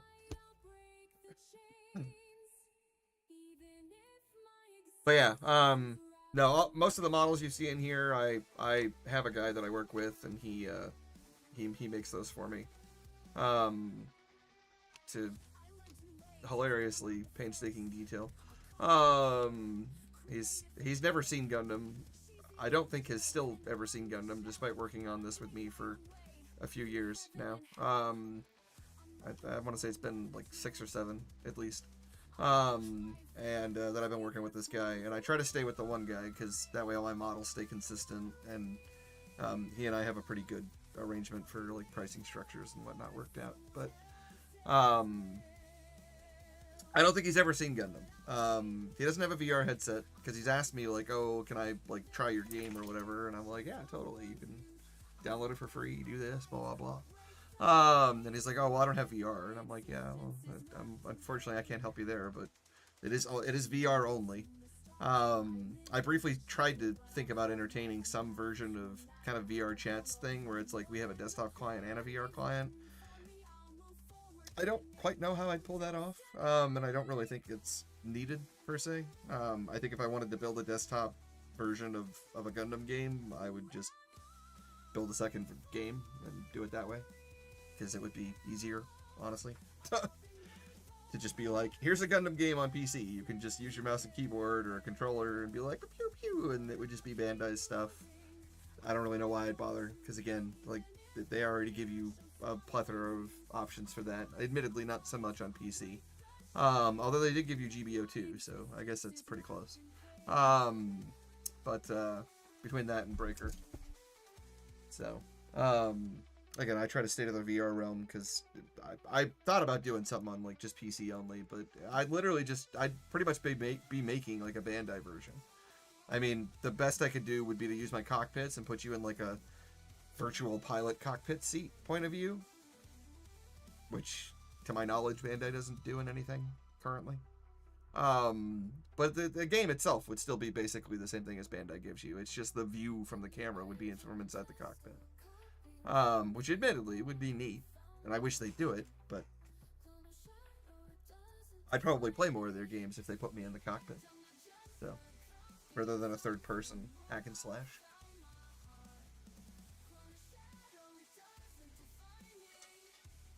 But yeah, that's the general overview of MADNUG.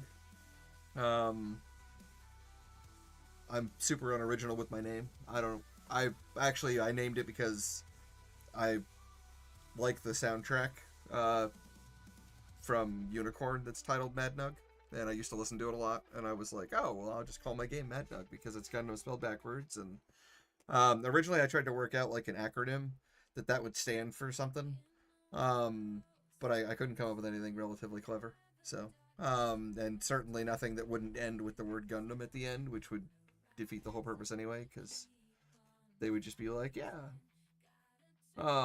there were a couple of games where they put you in the cockpit. The only one I know of off the top of my head existed for the Dreamcast. And I can't remember the name of it. Saved my life. But they did put you in a cockpit for that. I know because I stole a screenshot of it and briefly used it as an overlay before I had a 3D cockpit. Here, hold on. I could actually find that video. It'd be worth reviewing. Give me just a second.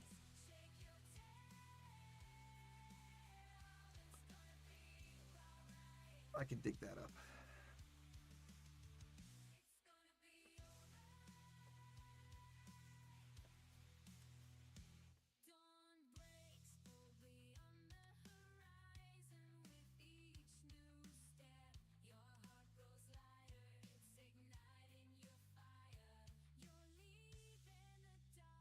Okay, here you go. So this is our Facebook page, which I am horrible about updating because I don't really use Facebook, if I'm being honest. I literally only keep a Facebook account so I can browse Facebook Marketplace and do this. But let me try to find videos. Where'd videos go? Videos. Why is there no videos? Did they hide them in photos now? How do you get to videos? Okay, so they're just hidden in here. Maybe.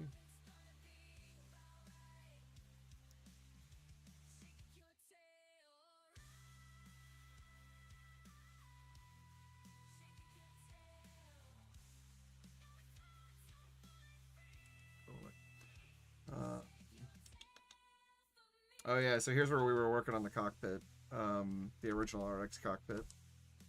So.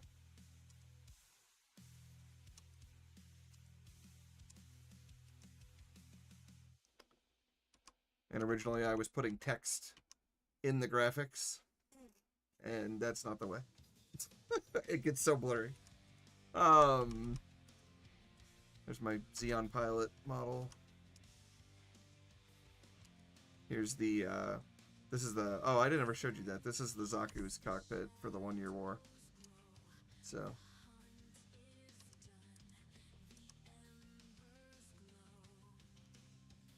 Anyway, let me try to find videos.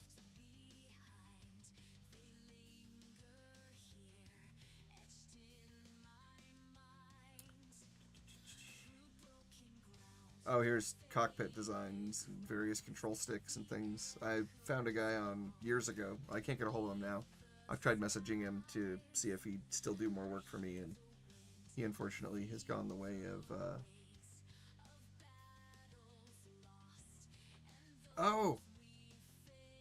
Yeah, I think I have an ISO of that. I can't play it, but I have an ISO of that.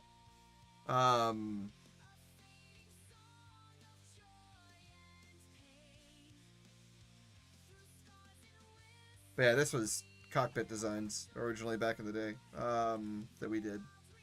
So I found a guy that helped me design like some pilot suits, and then we had it modeled, and it didn't turn out quite as well as the artist renders, but you know, it is what it is. But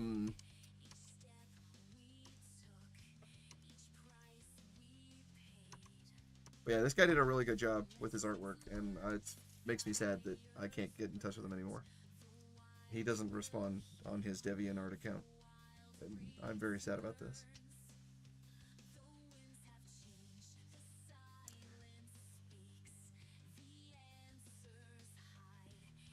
Yeah, at one point I didn't have a pilot model, so I was just using an astronaut from NASA.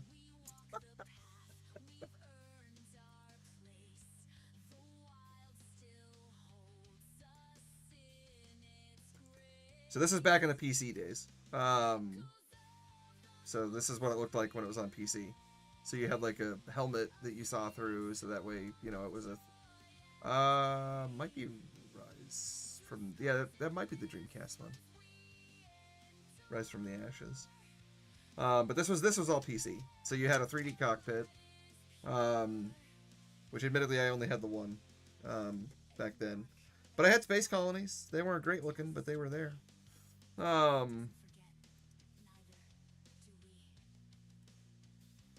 We did a thing. We had somewhat real scale universes, because I still had floating point back then. So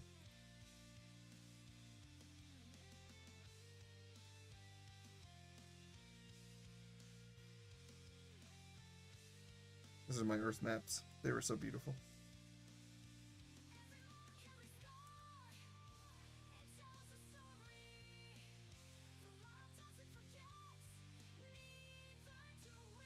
Oh, there's the Zeta cockpit when we first modeled it.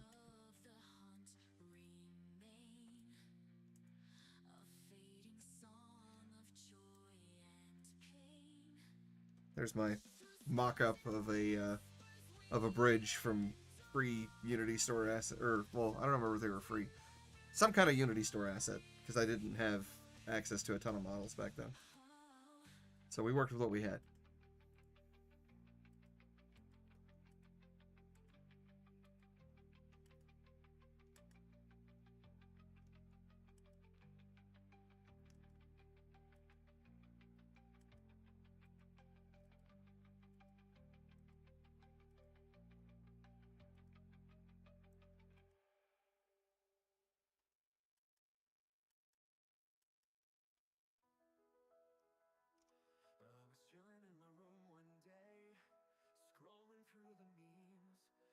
there no videos? Where are the videos? I know that there's videos in here. Why will you not show them to me?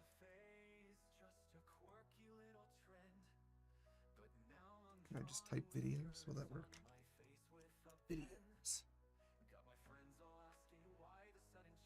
I found them! Yay! Alright, there you go. So I can show you some really old stuff. Because why not?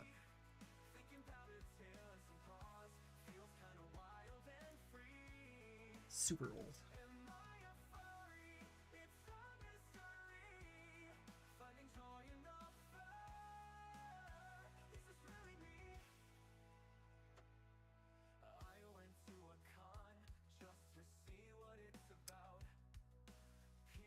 Here you go.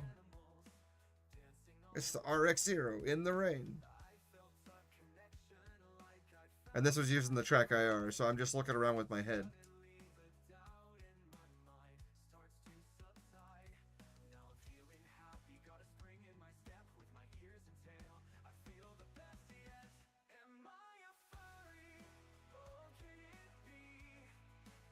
Yeah.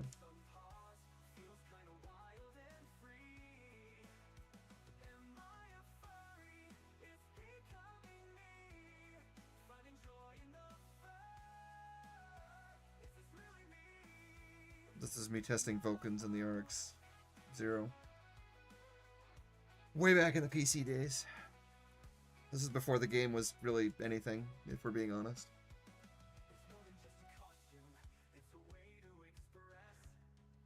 This is a messed up version of the Core Fighter. It's a messed up version of the Core Fighter where I had taken a Core Fighter and kind of smashed in some random airplane cockpit. Just so I'd have a cockpit.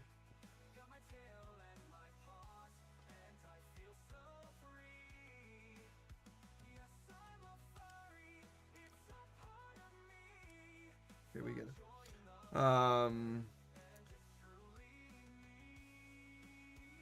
Then we had cars, so you could drive cars on the PC version.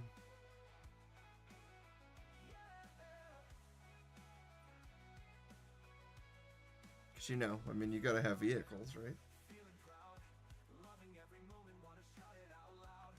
This was a difficult recording because I didn't have a way to, like, record myself, so I rigged it up so that way I could remotely control the car.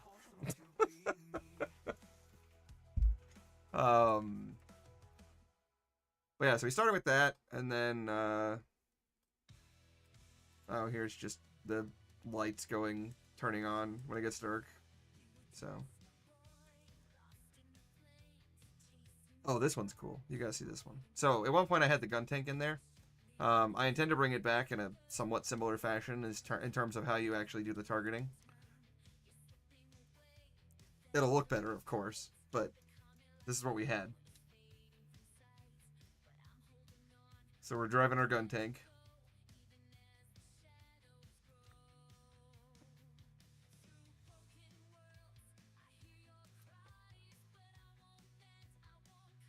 Can we get better video quality?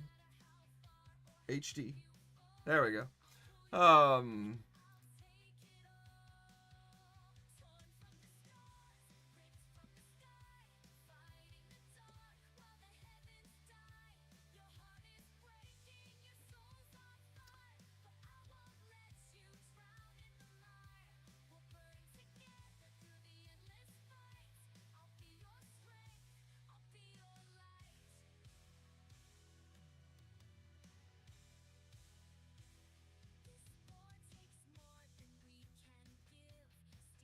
Yeah, this is back in 2013, so we've come a long way.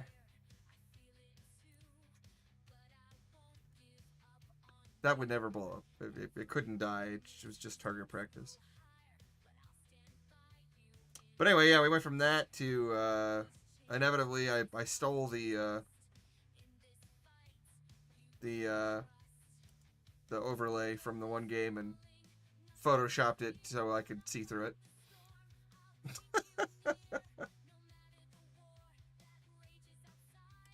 To give you the sense of having a cockpit, at least.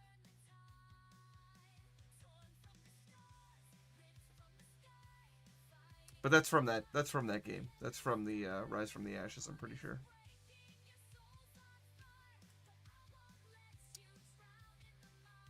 But yeah, that was before we had a cockpit, because I didn't have a cockpit back then. And then here we finally start getting a cockpit. And you just basically had to mouse over all the buttons, just like you would in like a PC-based flight sim. And it would tell you what they do, and you click on stuff. Why? Why do you not play in HD all the time?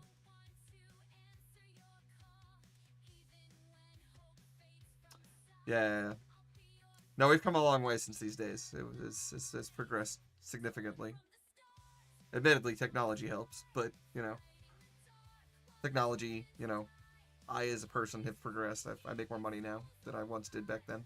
I can actually afford to put some money into models and decent assets. I'm not just trying to use most of what was free online at the time.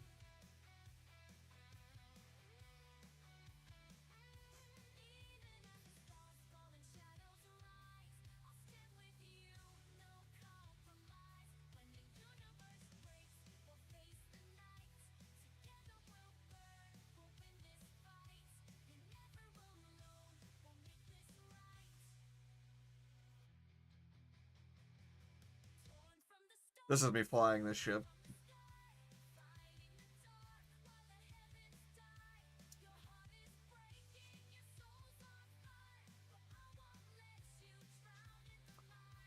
Again, since it was PC based, the idea was you could take control of the ship and do different things.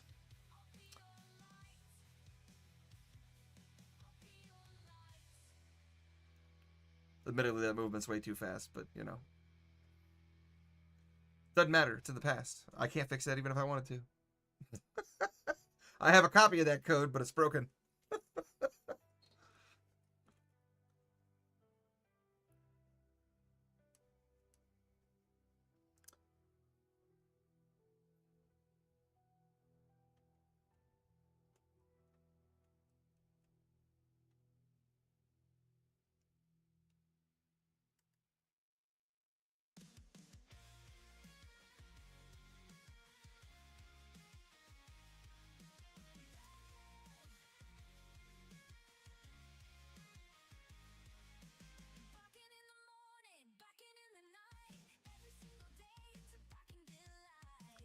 Yeah. So we went from that to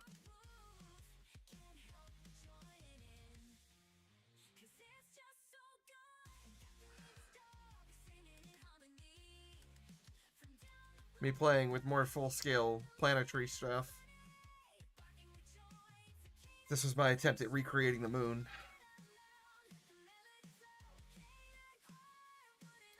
And yeah, we don't know why the RX is getting in the white base. It's all I had, okay? Don't judge me.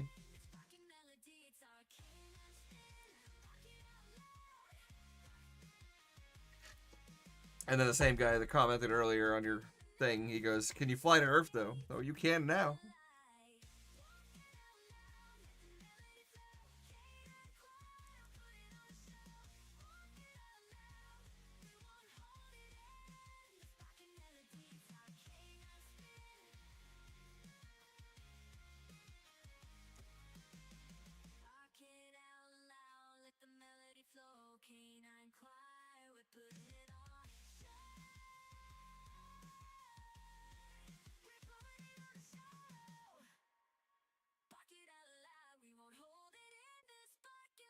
So again, always been the plan, even on PC, to have as much realism and scale as possible.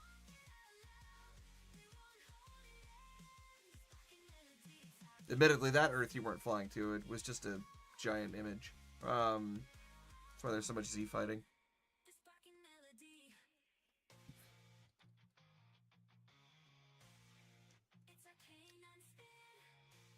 And then we get to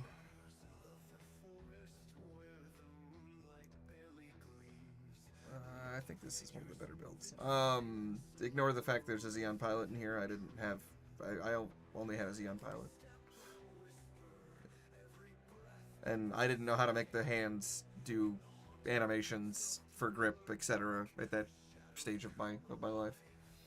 But this was my original like VR setup. Admittedly, I really like the way that the controls feel on this. It feels smoother and better. It's not so, I don't know. The control setup on this feels a lot better than what I'm currently doing. I intend to go back to something like that. How you can see where the cockpit kind of just like it I don't know. It's smoother, I guess is the way to put it. Feels like it has more momentum and movement, what have you. So.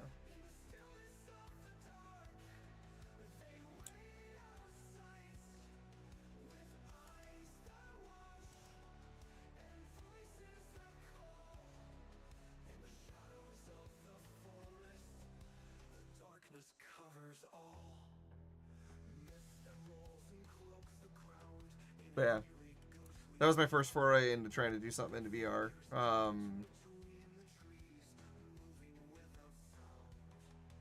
And then life got in the way, and we didn't do anything with it for, like, I don't know, like a bunch of years. And then we started again from scratch because so much time had gone by that there was no real reason to even try to reuse anything I had done before. VR had changed so much it wasn't even funny. So this is the beginnings of what you're using currently. This is me making sure I could pick up and grab weapons and what have you. And originally you weren't a pilot. You just spawned in the MS. And this was obviously like a kind of first-person view of it. And then I was like, well, I bet I can, go back to doing cockpits and stuff. And so we worked that out. So.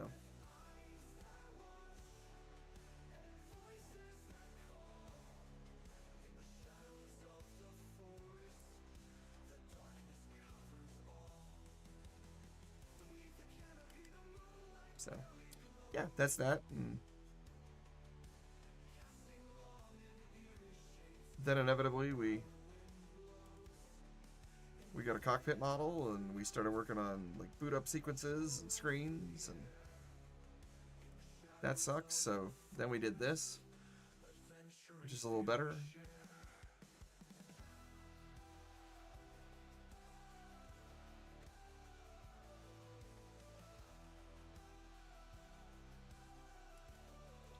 And then we inevitably got to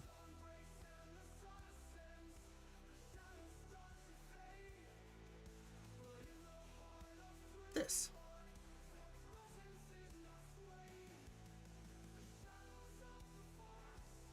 Which is so much better.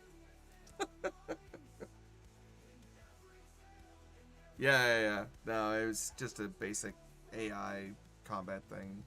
It wasn't very well fleshed out, and I didn't have a lot of animations.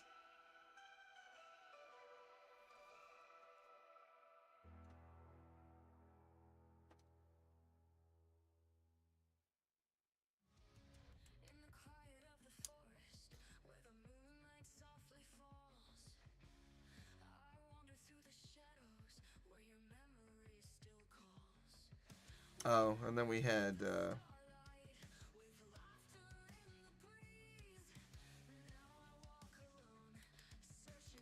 so this is me. Originally I had this mock-up hangar set up, and it would move you out, and it would launch you off the hangar, which looks like this.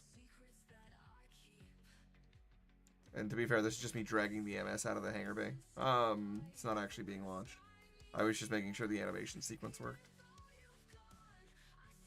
This is the actual sequence.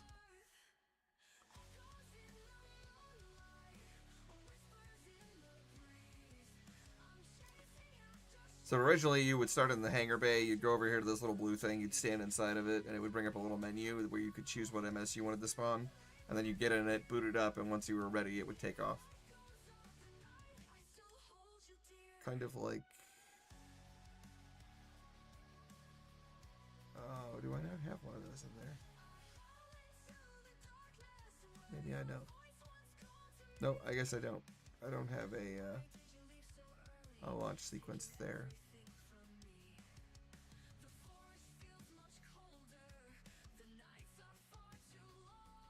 Anyway, that's the general the general gist of it.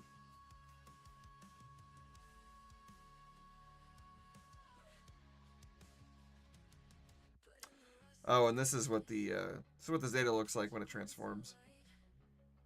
Like for you as another person. So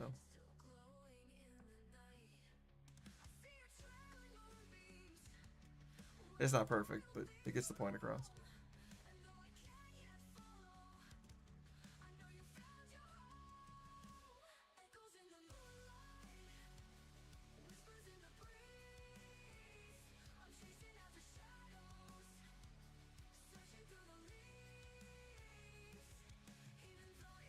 But yeah, that's how that works. That's a little MADNUGVR history for you. We've come a long way. It's definitely been a minute. And we're far from perfect, but again, this is the closest I've ever been to realizing kind of what I set out to do 16 years ago.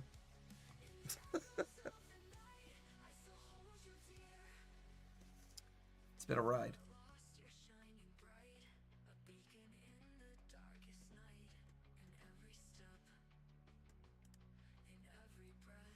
Oh, and then yeah, here's the white base. We'll just go down here. So this is the white base. This is what it's there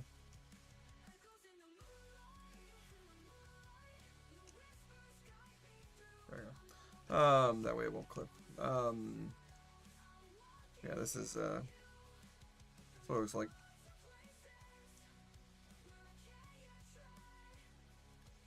That's its bridge, and then if you go down here, inevitably there's supposed to be another room in here. I don't have that set up yet, but there's supposed to be like a little observation deck thing here that you can like look out of if you're inside the ship.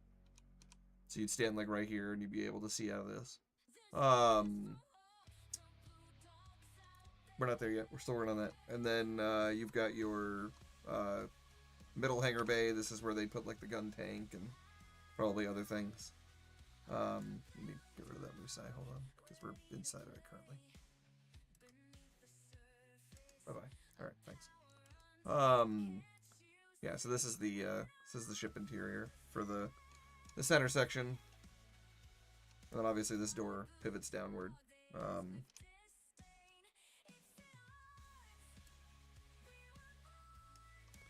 So.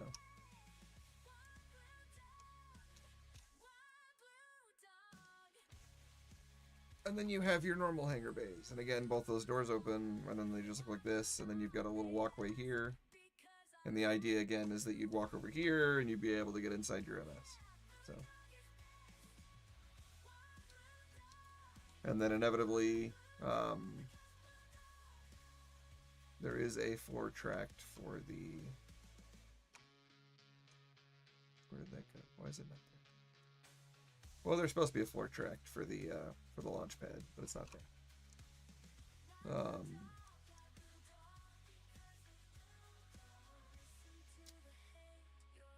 Yeah, you and me both. You have no idea how much I really, really wish that there was like a blueprint for that.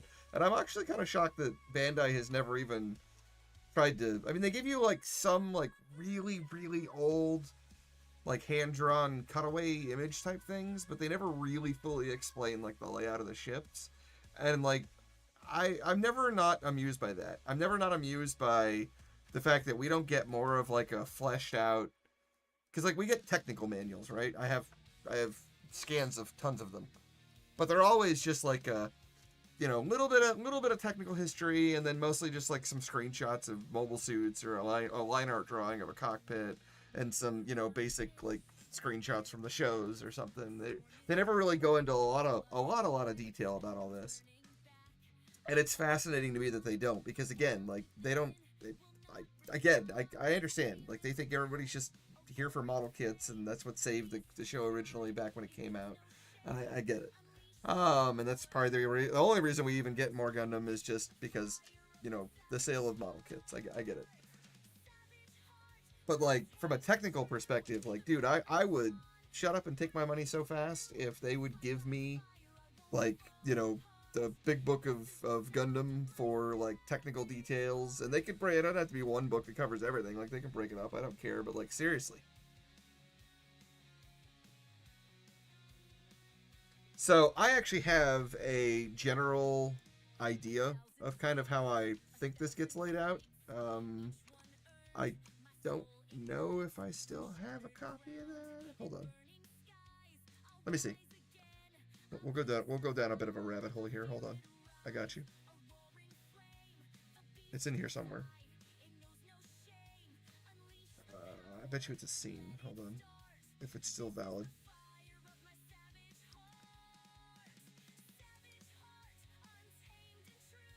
Give me a minute. I got a lot of things in here. Okay, hold on. I think I had a scene for this. Let's say I had a scene for doing the cockpit interiors. Outline maker. I think that's it. No, we're good.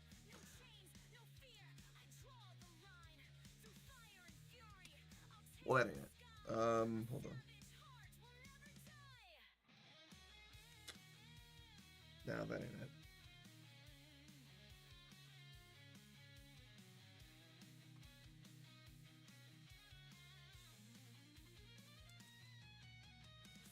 Is it in here? No, this is so I had my interior done by my modeler guy, and I did it in a way that it's basically all modular. The idea being that I can go through and kind of build out interiors however I want.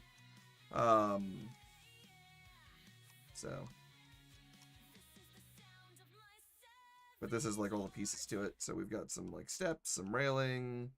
We've got this wall that has one of like the little grabber thingies, so you can grab that. We've got various versions of where the grabber like would go into or come out of. We've got a rounded version of the wall where it's got the little grabber piece, and then if you don't need a grabber piece for like a rounded off wall, you can use that one. Oh, is Access in? Oh, Access is in here. The camera just can't see it. Hold on. Give me a minute. I'm gonna give you more view here. There we go. There's Access.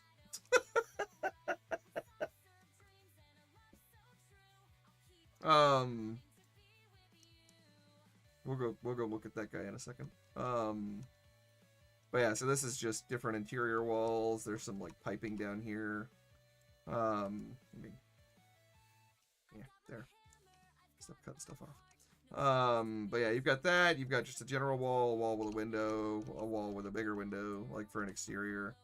And then same here, you've got like interior doors. So like this one has a door with a window. That one's just a solid door. This one has a door that is two pieces that opens up in the center. This one's a door that's solid in two pieces. And then these are just the frames for the door. One of which is like it's got the hole cut, so you could have the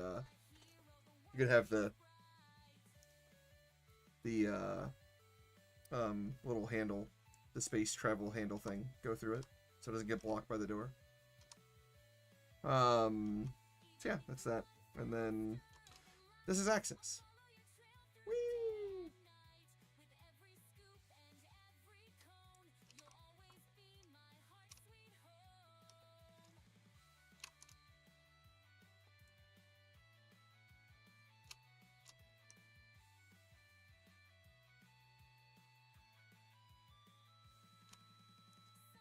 So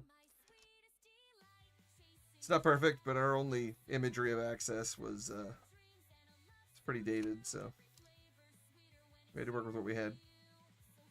It's pretty much just screenshots from Char's counterattack and a couple, I think, from Zeta, and some miscellaneous, like, really old drawings. So again, it's not perfect, but it gets the point across. It's Access. So, and yes, it's very big. But yeah, inevitably, the idea is that you would have a, there'd be like an access hatch somewhere in here, and you'd be able to go on the inside and have interior and move around inside here and what have you. Is the plan, anyway.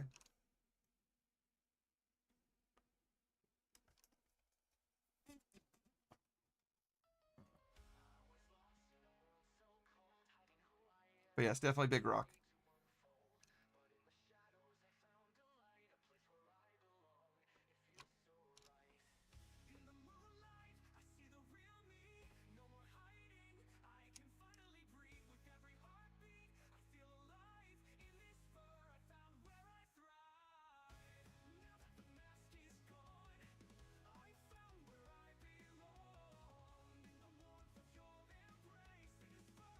And like I said, your interiors are just this, and you just walk around inside of them.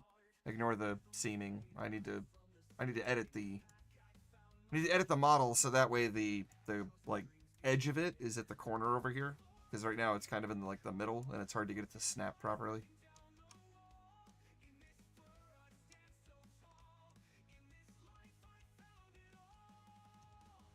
But yeah.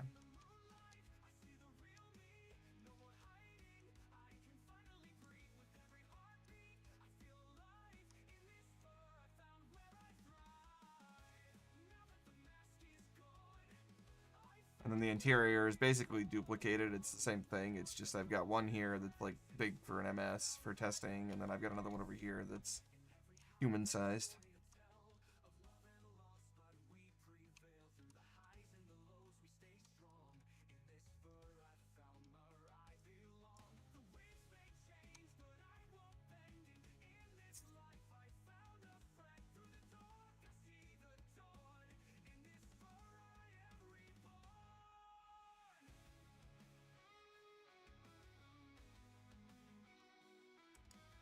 Okay, hold on. Let me go down here.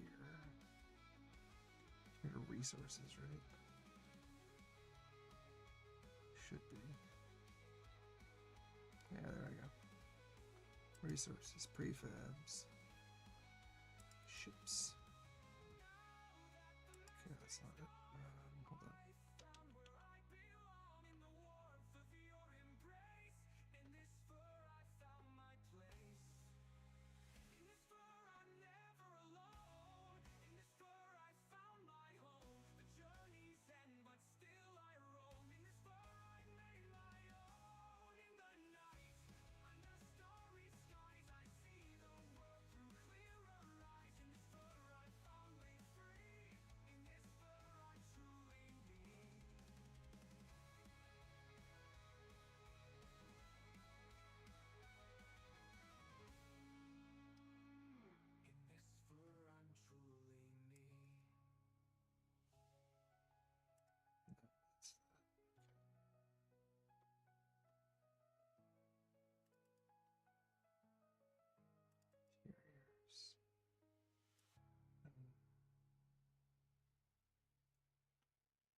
Interior, that's no, that's that.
Rawr.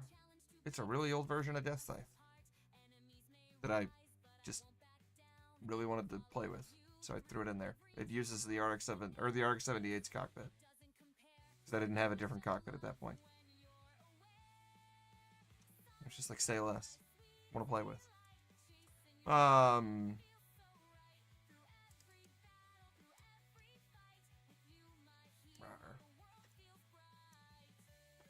Stay. There you go. Wow. Or layer all the way down there, but there you go. Beam scythe. Sorry, I'm a 90s kid. One of my first exposures to Gundam was Wing, so it's silly, but it holds a special place.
Oh yeah, there's that guy.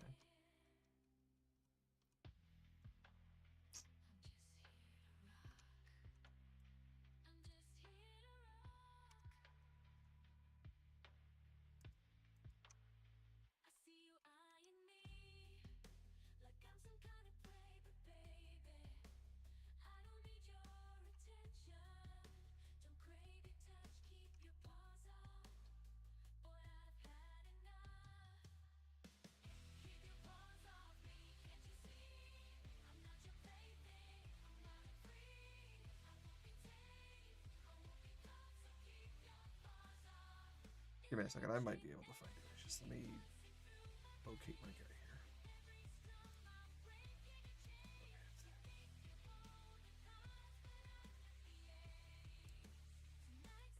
From a contains image.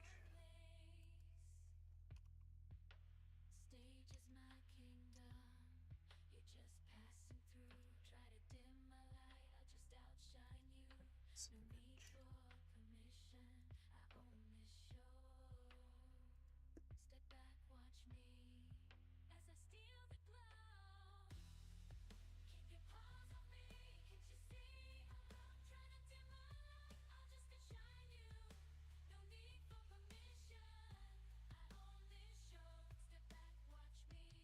Oh.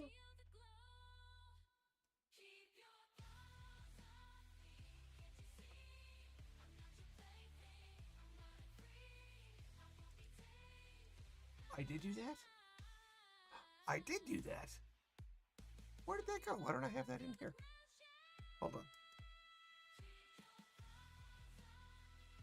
I do. I'm not crazy. Yeah, there we go. All right, here you go. I got you.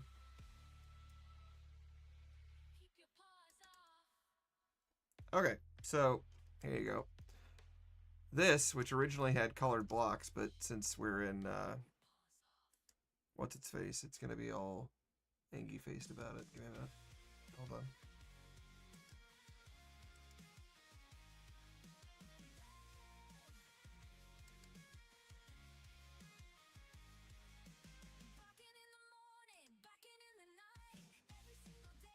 Missing materials.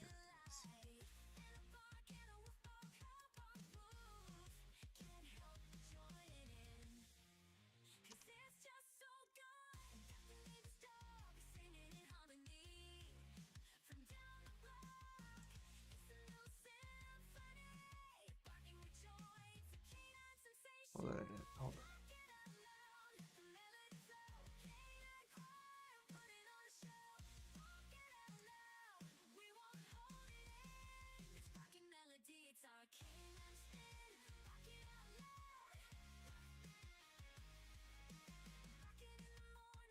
Sure, we'll try it that way.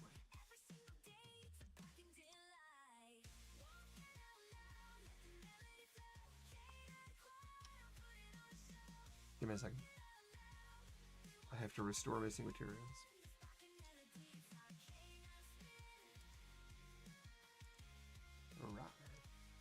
Right. Okay, I can recreate this, at least in a very rudimentary kind of way. I got this. Hold on.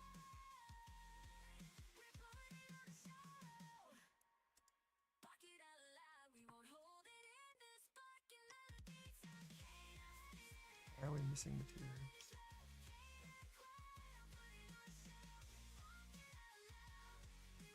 Sure, we'll just call this green.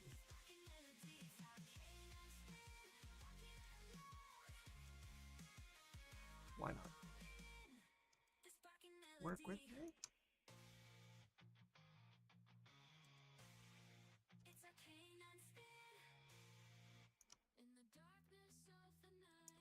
Sure, we'll make you yellow.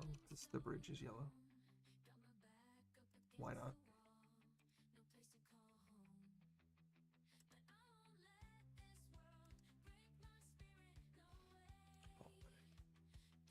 Hallway. Hallway. Hallway. Hallway. Hallway.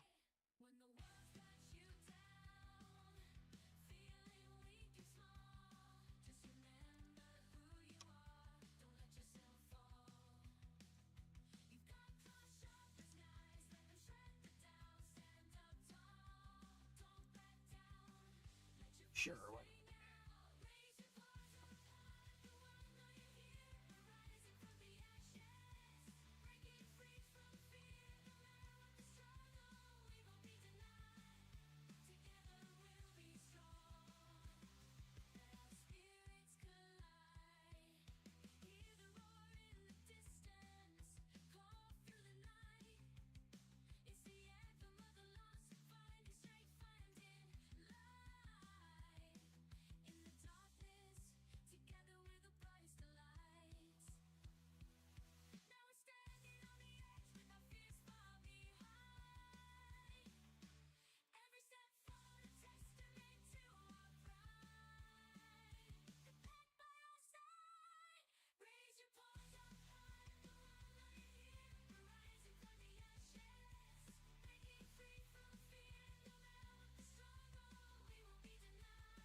Great, there you go.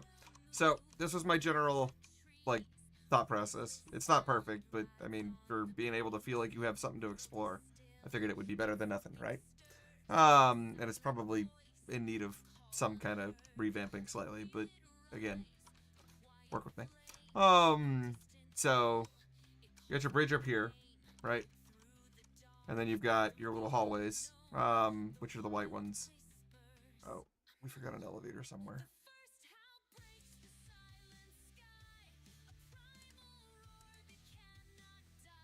That elevator needs to be what? Green. That's what we said the elevators were. They're green.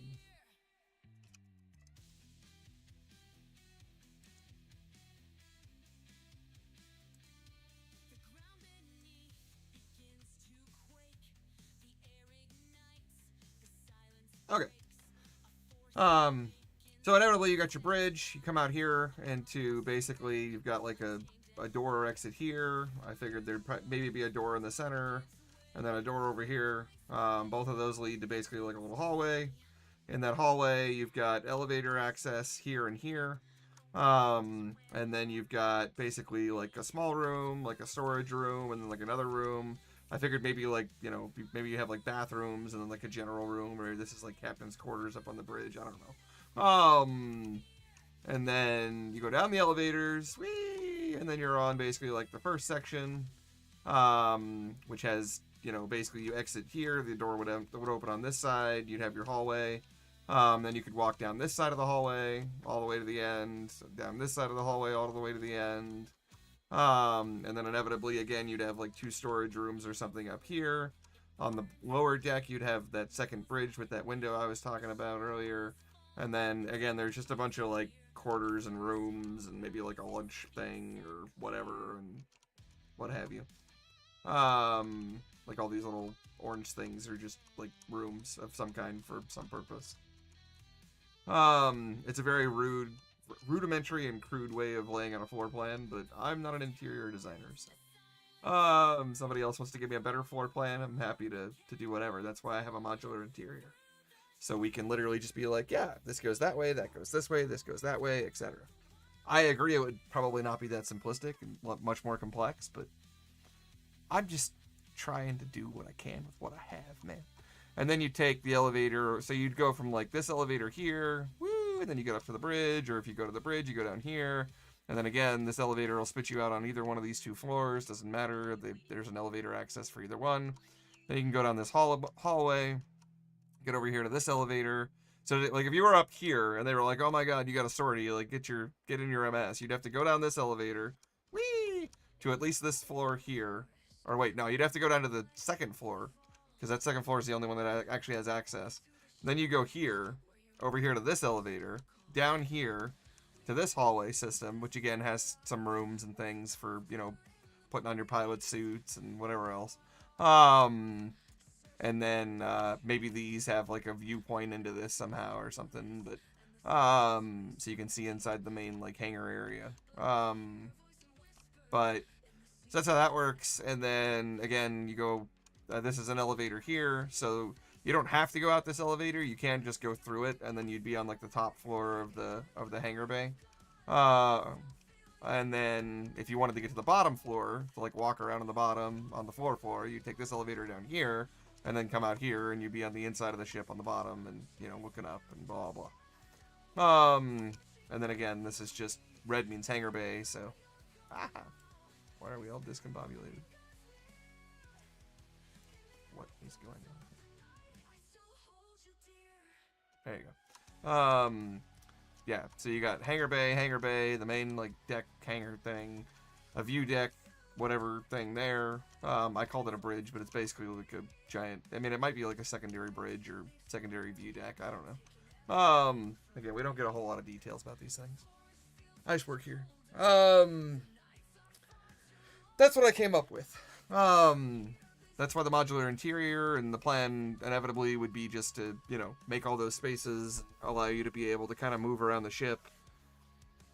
Again, my idea is that you would dock your MS in the hangar bay, or you'd start in the ship or what have you, inevitably when this is kind of all done. And then you'd go up to the bridge, and you wouldn't necessarily pilot the ship, but you'd be able to go to like an access panel or the captain's chair or whatever, and basically be able to bring up like a menu there, and you'd be able to say, okay, well, I'm gonna move to whatever, right?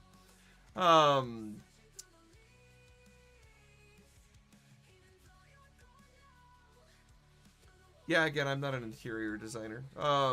Again, you could use any of those rooms for fuel, power storage, etc. And again, like I said, it doesn't have to be laid out exactly like this. Some of this was just how do I fit all this in the model, right? Because like I need to be able to design this in a way that you can fit it inside here potentially. Kind of just depends on how I have you interact with it. I mean, if I do what I'm trying to do currently, which is transport you to basically like an individual scene, where I've got a lot more control over like the granular detail levels and whatnot, then realistically it doesn't matter. As long as you don't need to see out of the ship, you can be in its own scene and it can be whatever it needs to be. But if it's gotta be inside the ship, then this is what I came up with. And again, any of those could really be designated for whatever you wanted them to be. The rooms are just going to be empty. You could put whatever you want in there. Or have it be whatever you need it to be, or what have you. So I was just trying to come up with something that would fit inside the model, because originally when I did this, I didn't have the ability to put you in a different scene. I'm still not convinced that's actually going to work in practice. I mean, it works from a technical coding perspective, but I'm concerned about how well it would work if you tried to play with a bunch of people at once and didn't have a very fast computer. Because the host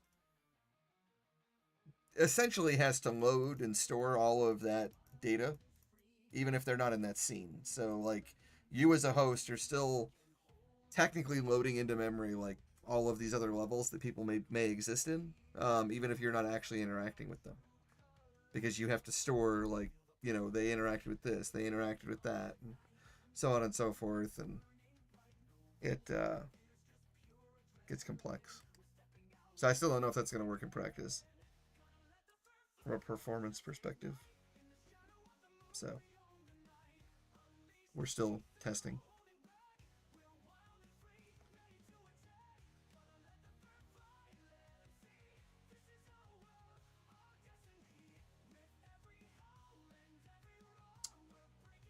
Oh, I found the interior guy.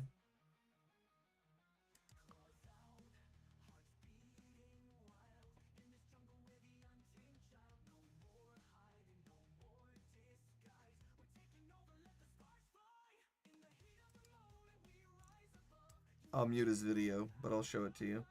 So this is the interior guy. He builds his whole ship bridges, etc. We'll fast forward a little bit so you can get to like the meat and potatoes of it. But yeah, so he built like his own model kits, and like they have all kinds of crazy advanced lighting, and it's just insane. And yeah, this is his white base. He printed and painted and put together this whole thing himself. He 3D modeled it. He did the whole thing, and I'm just like, wow, I'm so jelly of your skills. It's not small either. It's very big. But this is what I largely used to base my interior off of, because I couldn't get any real relatively consistent details of how this thing should look from a lot of the reference materials, and they change it so much. Because like if you look at original Gundam, the bridge looks a certain way. If you look at you get some ideas about the bridge in Doan's Island that they recently redid, but the bridge looks a different way. If you look at the bridge that you get to see very briefly in Origin, the bridge looks a different way. So it just constantly changes. So I was like, well, this guy seems to make somewhat sense, and he seems like he's got a good head on his shoulders, so we'll go with what he did. So we were very jealous of his ability to 3D print, or design 3D print, and I mean, I could 3D print it. I couldn't model it. But it's very impressive, the levels this guy goes through to do what he does. Yeah, we based my colony off of his design, because he has a colony too. So my colony is largely based off of his model that he did, because it was the easiest way to give my 3D modeler, again, who's never seen Gundam and doesn't have any idea what Gundam is. I just give him I give him as much reference material as I can and say, do this. But yeah, it's insane. So it's crazy detail. The guy is very good at what he does. Um,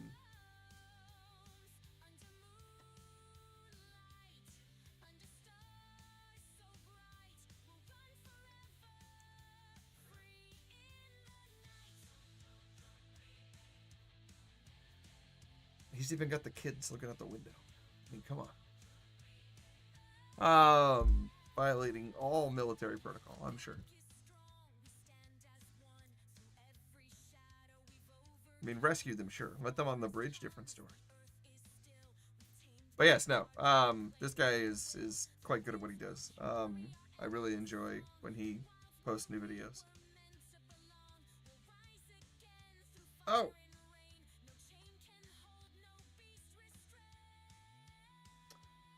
I found the actual...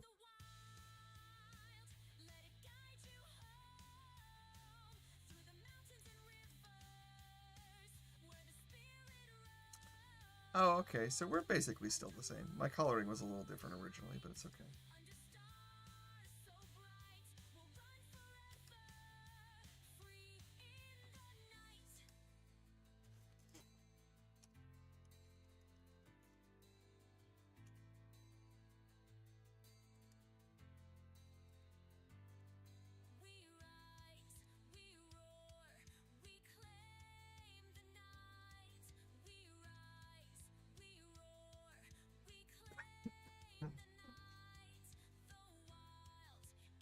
Yeah.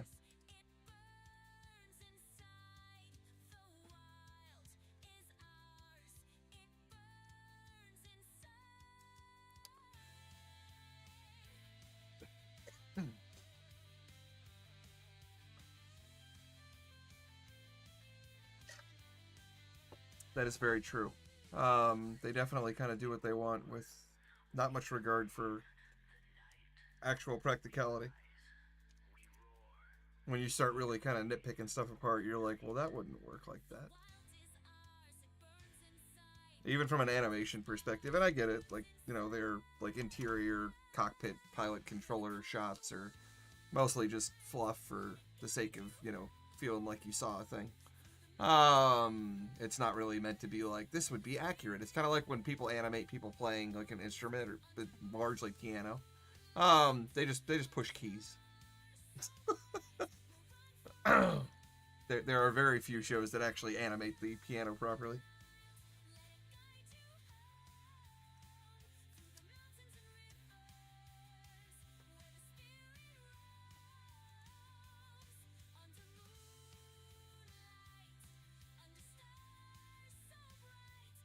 I did find my original images for this, though.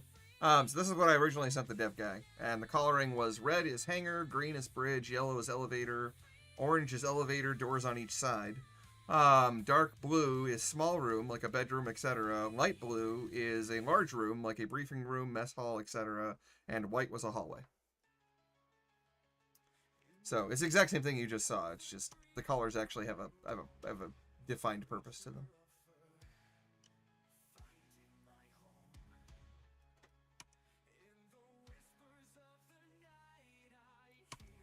But yeah, that was the general layout. Again, up for interpretation. I'm always, you know, willing to let somebody else take a stab at how they think it should be laid out. But that's what I came up with.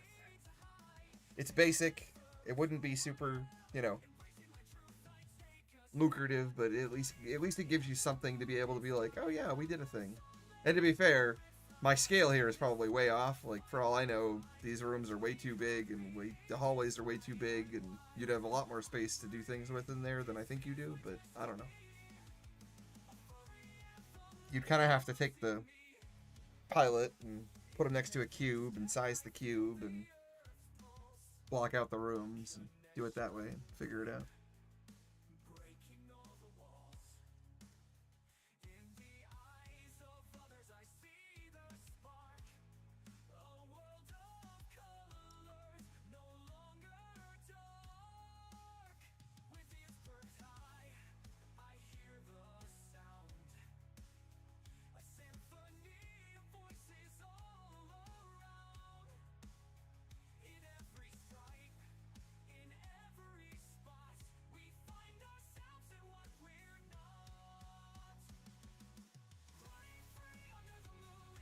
Yeah, pretty much.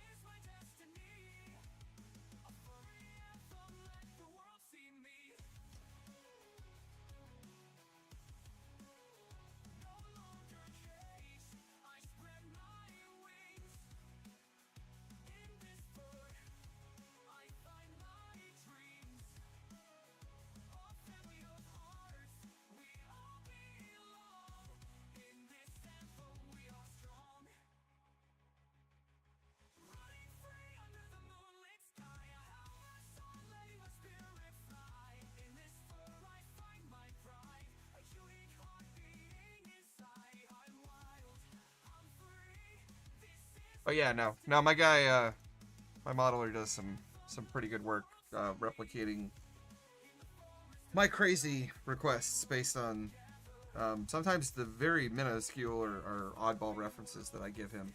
I think the one that I gave him that was probably the craziest, insane of references was when we did the unicorn cockpit. I think I gave him several video files showing like as much detail as humanly possible, and then I gave him like over 1,000 images that I had like taken. I have a trick for that. If nobody knows and cares that partakes of this video at some point, if you go into VLC Media Player, there's an option in one of the settings where you can basically have it take screenshots every X number of frames, and most videos have whatever your typical frame rate is. So let's say it's like your NTSC or whatever. It's like 25 frames per second, right? So you would just set it to take a screenshot like every 26 frames. Or every 25 frames or whatever, and then it'll go through and basically you end up with the entire episode that if your computer's fast enough to keep up with it, you can just show the image and then just hit the next button and hold it down and you can just watch the show without audio. Like a flip book. Because you will effectively have a single image for every single frame in the show.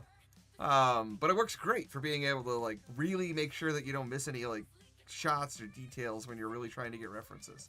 You just end up having to go through thousands of images each time you do this. So, but it's a neat trick. Recommend everybody try it if you need things. So,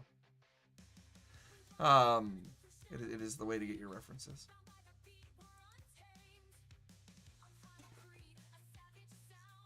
But yeah, that's the breakdown of the white base and how that was supposed to work once upon a time. Okay, we're gonna override this and save all these. Just in case I need to access that again.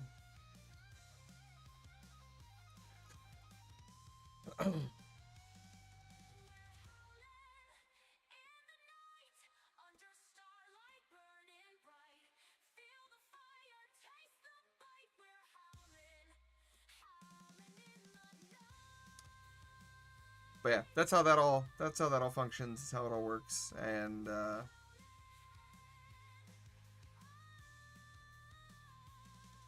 it's very in depth.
Oh, and then we also have these cockpits.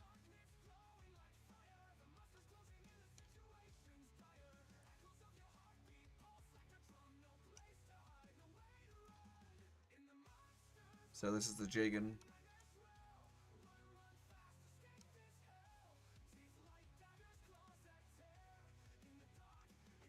Where'd he go? There. Oh,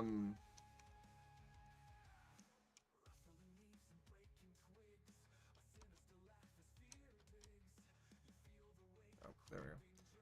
So yeah, this is the Jagan's cockpit. And then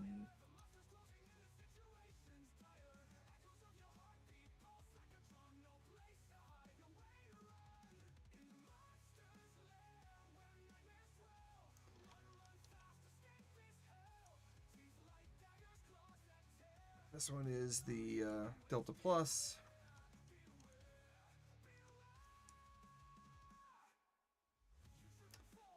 And then this is the new Gundam over here.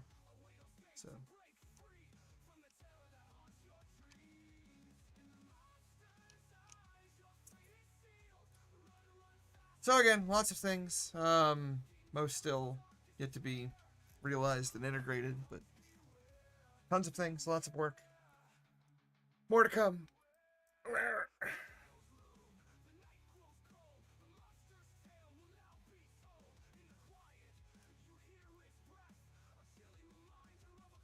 Is a lot, but you know, we try.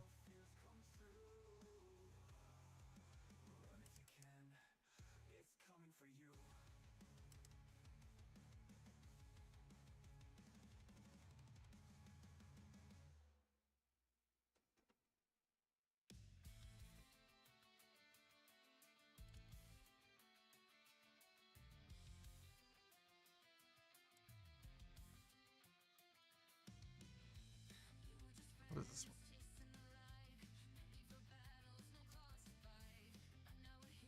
Oh, it's the interior. Okay.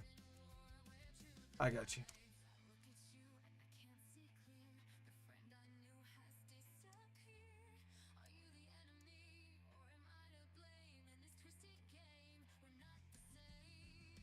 Yeah, well, this is access untextured.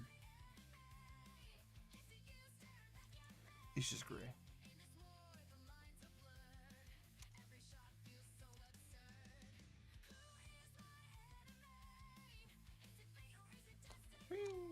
Ta-da! Still looks so much better textured.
Yeah, just a little more reference. So I'll be putting all these on the FAQ and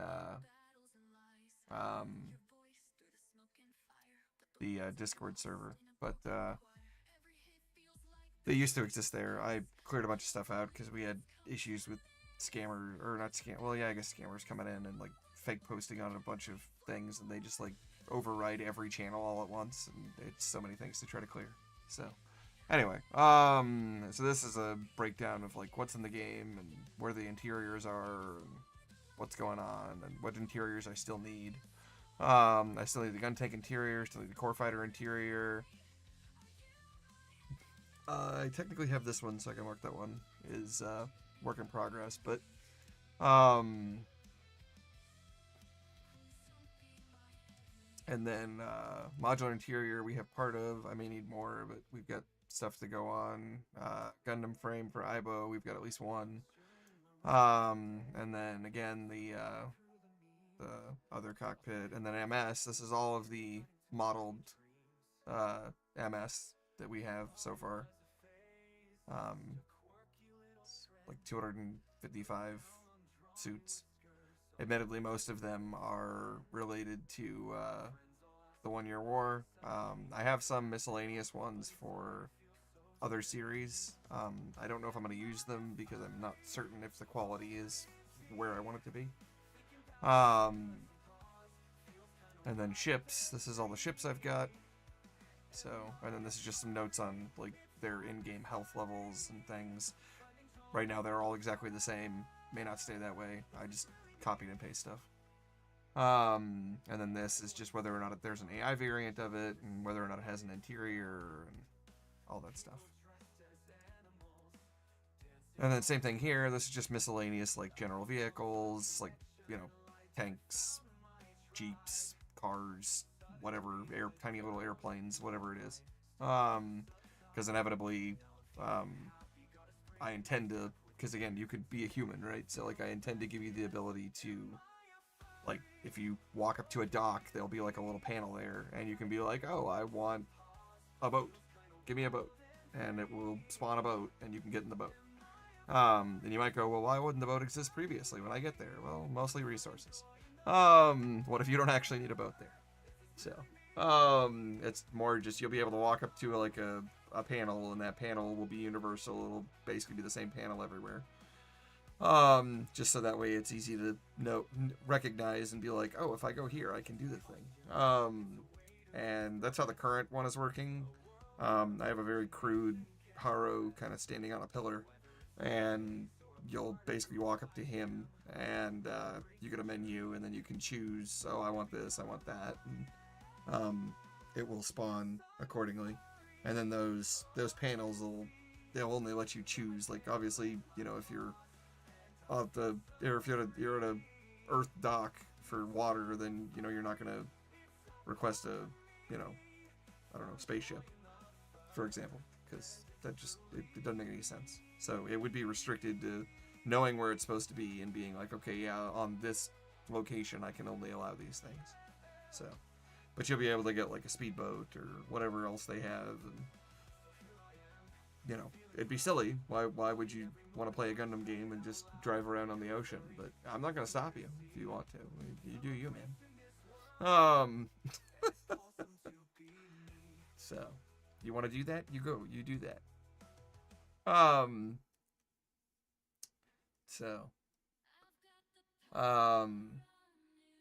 Yeah, and then again, colonies, we've got Access and Musa, those have been done, and then we've got the closed type colony, is modeled. I don't have it in the game, but it's been modeled. And then the open type colony, obviously you've seen that, it's in the game.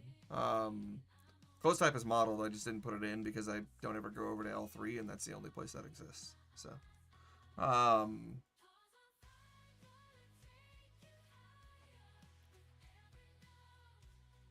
and then weapons, this just goes over, you know, their health, like if they can die, how much health they have, and then how much damage they do, like per hit, and so on and so forth, and whether or not they're in-game or just modeled, and whether or not they require charging, or they don't charge, or blah, blah, blah, blah. So.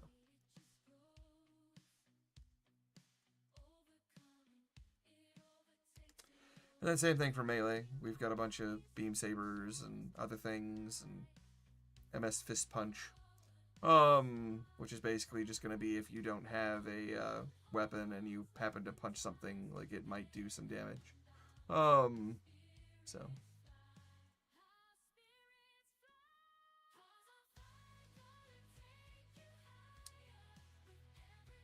But yeah, that's the general general overview of that, and then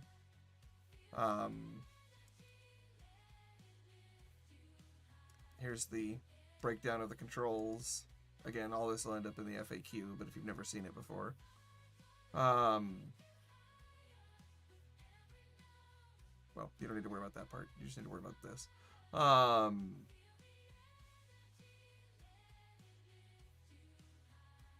want to say it's, yeah, so I don't have, there is some pedal support in there. I don't know if it works. It's been eons since I've actually tried it. So basically be this, and like it would be this. This is what I worked out for the controllers and what you can use and what you can't use, and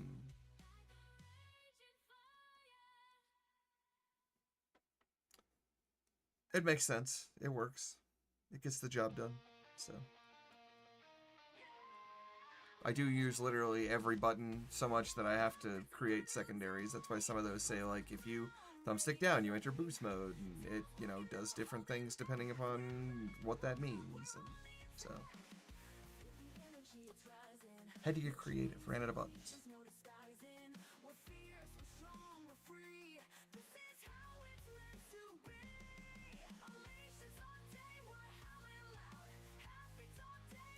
You're gonna ignore the your name here thing. That was, at one point I posted this because I was asking people to review it and see what they thought, and if they had suggestions to input their information.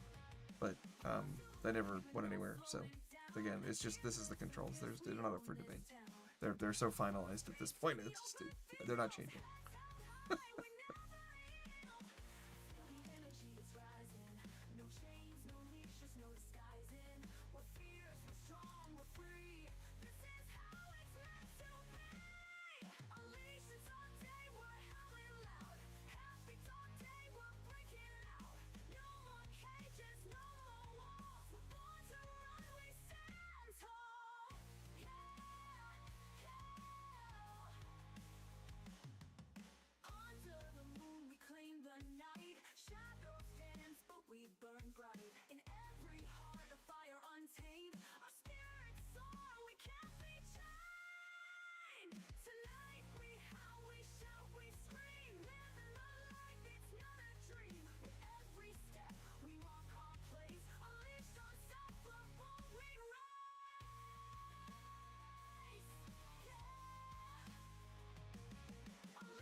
Oh, and here's the breakdown of how they typically get booted up.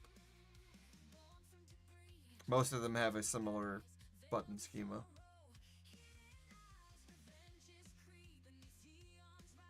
So you have to hit these in a certain order, otherwise it doesn't work.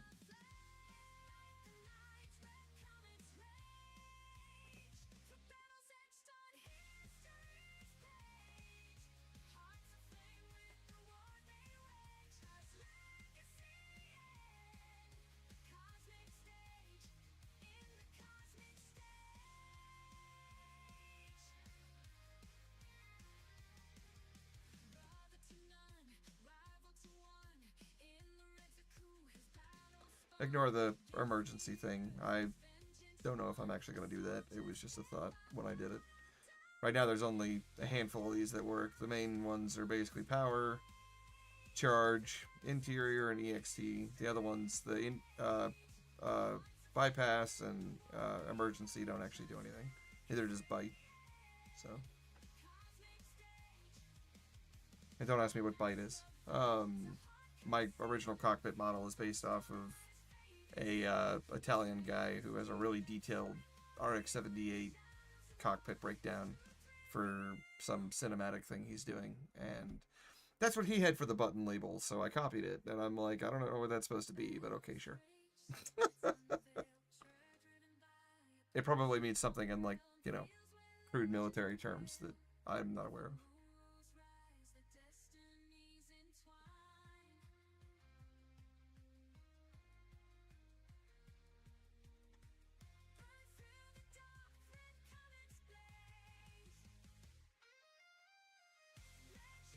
Yeah, or it just means bite. Well, to be fair, they redid the, I don't know if you watched, I'm gonna butcher probably how you're supposed to allegedly say this name, but Gooks or whatever? G-U-U-U-U-U-U-U-U-U-U-X?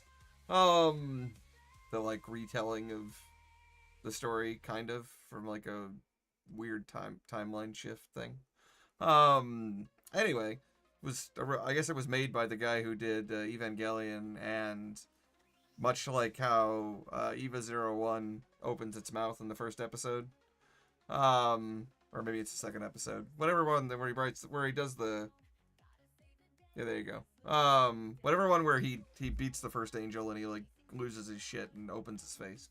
They make the Gundam do that in that show, and so yes, it probably just means bite. Yeah, right. So yeah, if you haven't seen it, they make it. It's at one point they make one of the Gundams do that, and I'm like, oh, so we're just going full Eva now. Okay, I understand. It's cool. That's fun. Oh, yeah, that could be. That makes sense. I actually like that. Can I steal that? Can I write that down? I'm gonna write that down.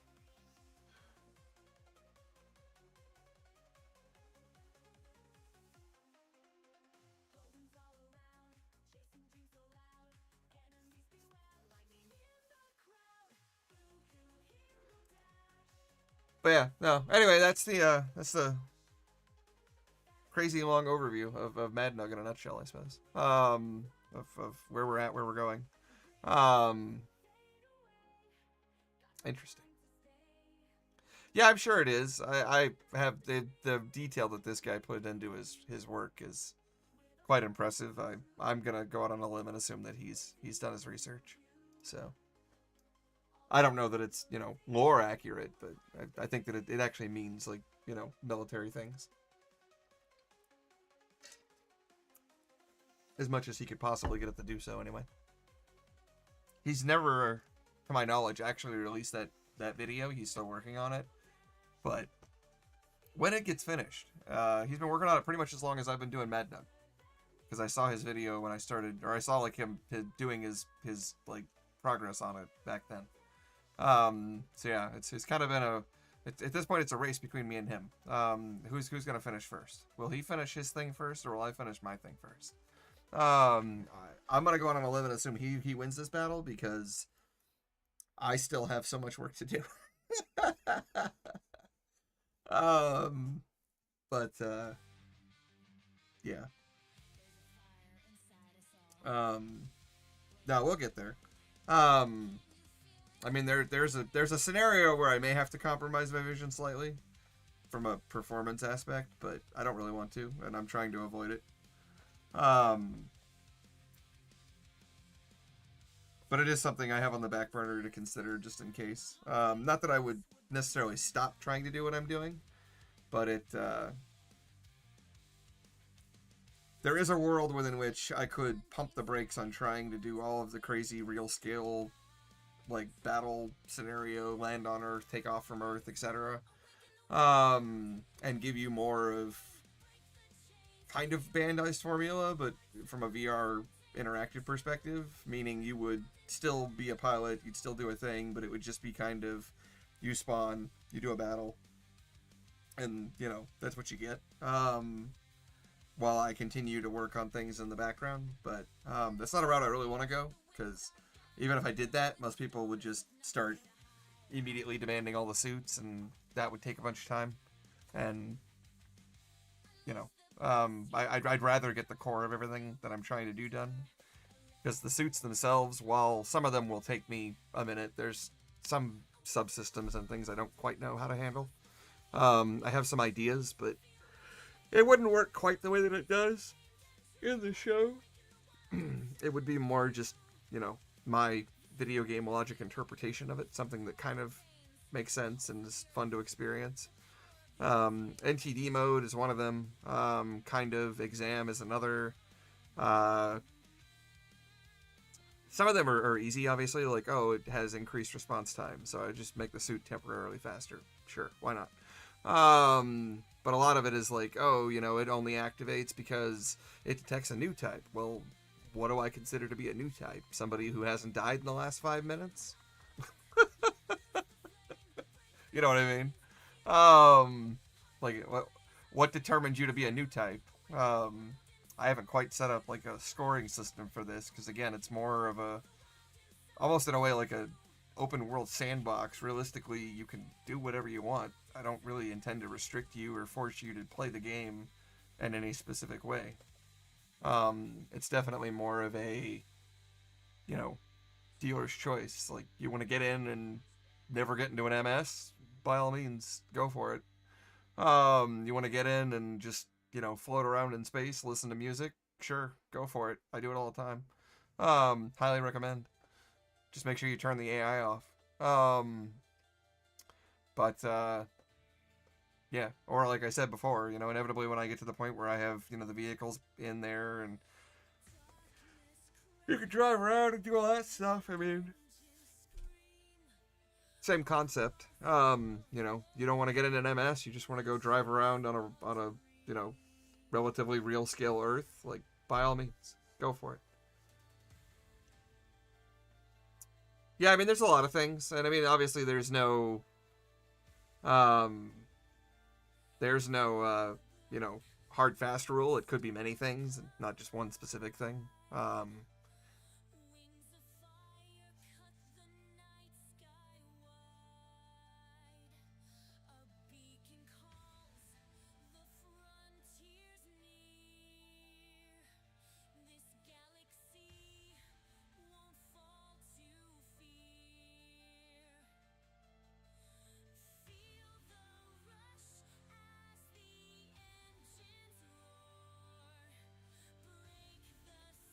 Yeah, the way it works currently, I don't really have a video to show you, and I don't think I fixed this to the point where I can actually show you, because I kind of just broke it, and I haven't done anything to fix it currently, so that'll be a tomorrow problem.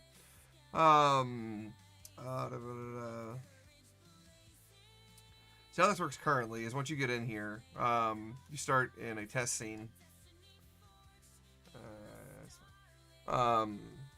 Starting a test scene. This test scene has a scene trigger, which is these two boxes here.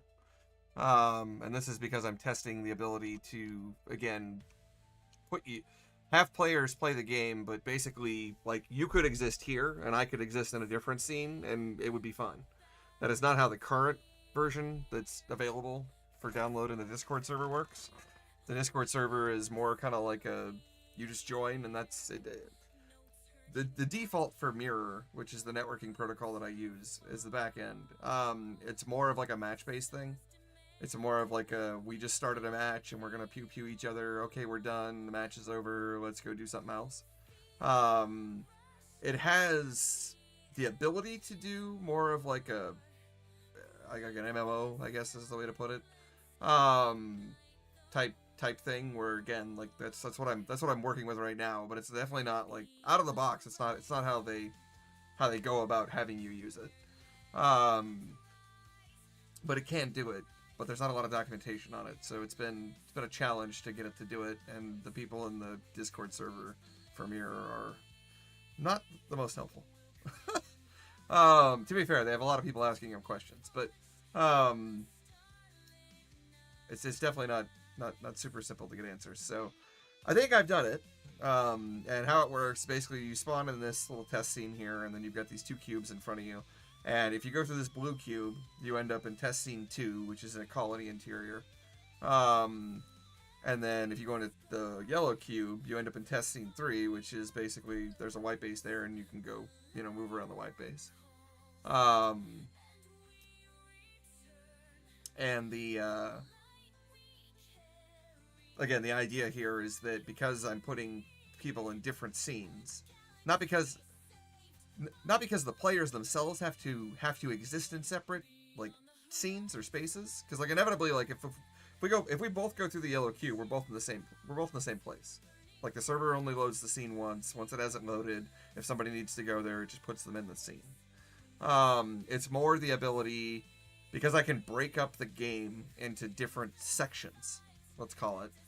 I can have like, oh, you're in the interior of a ship, but you don't need to see outside, so you're here, and this can be like super detailed, right? I can have like TV monitors, I can have stuff going on, I can have whatever I need to have happen, I can have plants and working bathrooms or whatever, right? Because again, you're in a different Unity scene where I'm not trying to load space and the ship interior and realistic planets and all this other stuff. Or again, if you need to be in like a cityscape, I could load you into a level that is like, oh yeah, you're in like, New York City, and it has all the details that it needs to, and you can move all over the city and do whatever you want to do, etc. But if you go a certain ways in, then it'll load you into, this other area or what have you.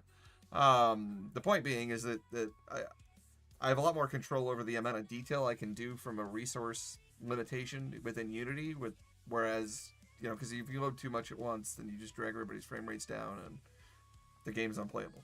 So, the reason for doing this is so that way I can put everybody in different scenes, and you can have that level of, okay, now, I went from being here to now I'm in a colony interior, and this entire interior is just about being in a colony interior, so it can be super detailed. There can be roads and grass and cars you can drive around and streetlights and a day-night cycle for the interior per se that happens, and you can experience that, what it might be like to be in a colony during that or what have you. So that's the end goal that we're trying to accomplish currently. What I don't know is how performant that's going to be, like I said, because whoever the host is, because I don't do the modern game thing of, hey, I pay for a server and we're going to host all your stuff and you just connect to my thing, and when I say the game's over, the game's over. I hate that.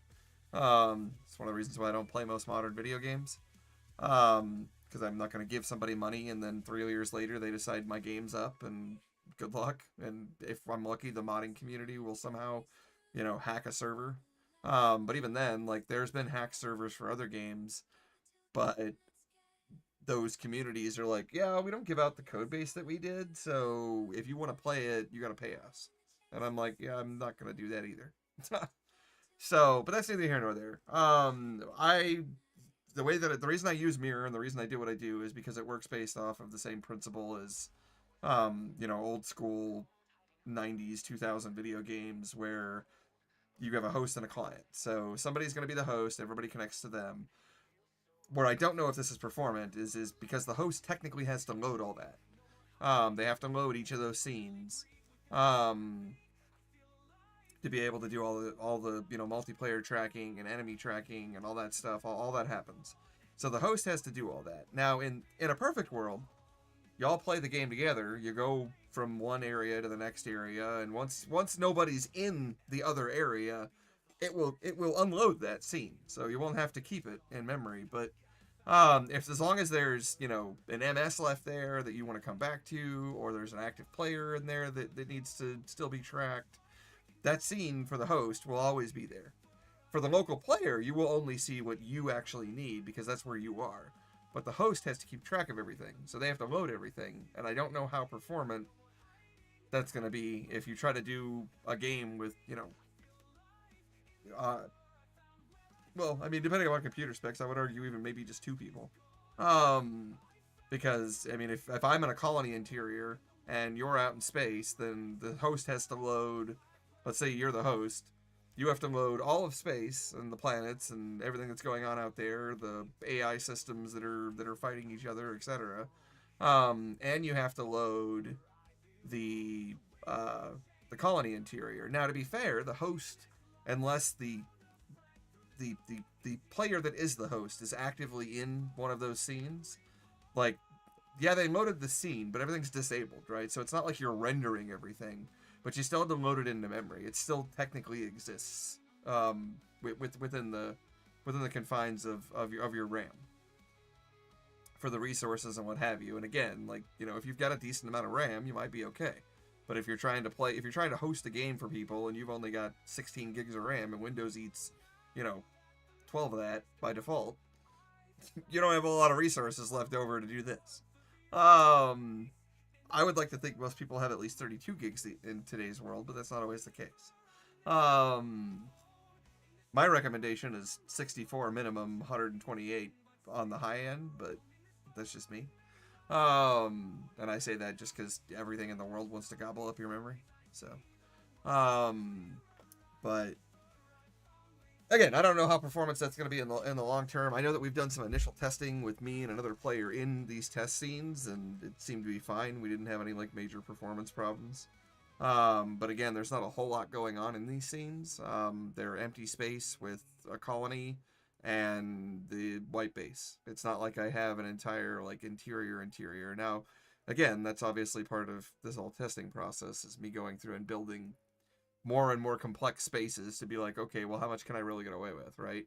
Like, for example, maybe one of them I spawn you on Earth, and it's like a realistic Earth interior with like photogrammic, you know, trees and grass and rock textures, and so I mean, it really puts the pedal to the metal from a resource usage perspective. But I've yet to do that, so I don't actually know how that would work out. And obviously, there's a fine line between being ridiculous for the sake of eating your resources to see what it does, and then there's being realistic and what would I actually do in the game. And that's, you know, obviously more my focus is, yeah, I could build a stupid scene that I know is probably going to drag everybody down, but that's not how I would normally do the game. Like, it would be optimized, it would have, you know, proper calling or LOD and blah blah.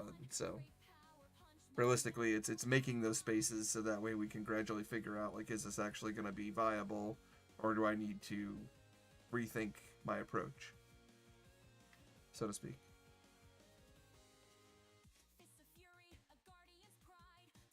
But anyway, yeah, that's the general gist. I feel like I'm talking in circles at this point, but that's the overview. That's the gist. That's how this all works. And like I said, if you go through these cubes right now, and my, I mean, you don't have access to this, but if I could run this, which I don't think I can currently, then it would function like this. Like I said, you'd be in here, you'd have this cube, and if you go through this cube, you end up back in the original space scene, and it's just back and forth to have you test whether or not you can go back and forth, and whether or not, like, you know, because again, one of them, the ship exists, and if you go through the level and do a different level, do you still see the ship? You shouldn't. But if you do, then clearly I have a bug. So, because I mean, technically the ship, the AI, all of that stuff doesn't actually exist in the gameplay scene. You exist in a different scene that doesn't really actually have anything in it. And that's what the server uses to keep track of everything. It's weird to explain.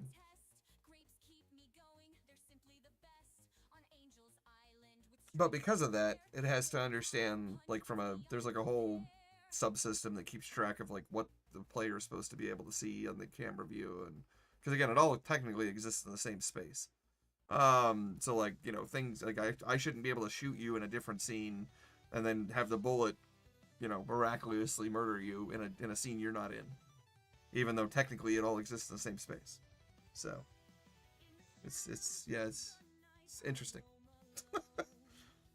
If I didn't want other people to play this game with me, I'm not gonna lie, I would definitely probably downscale and just do a single player version, because it would be so much easier to do. Multiplayer is a nightmare to have to code. I can see why a lot of like indie devs usually just make like single player story type games. I could do that with this, and I probably would be done by now. It's the multiplayer aspect that really makes this complex. It's a lot to keep track of. And it also makes testing almost impossible, because every time I do something, I can play it, and yeah, it works great for me. What about the other guy? Does it work for them? Do they see what I did? Did it work? Does it actually kill them? Who knows?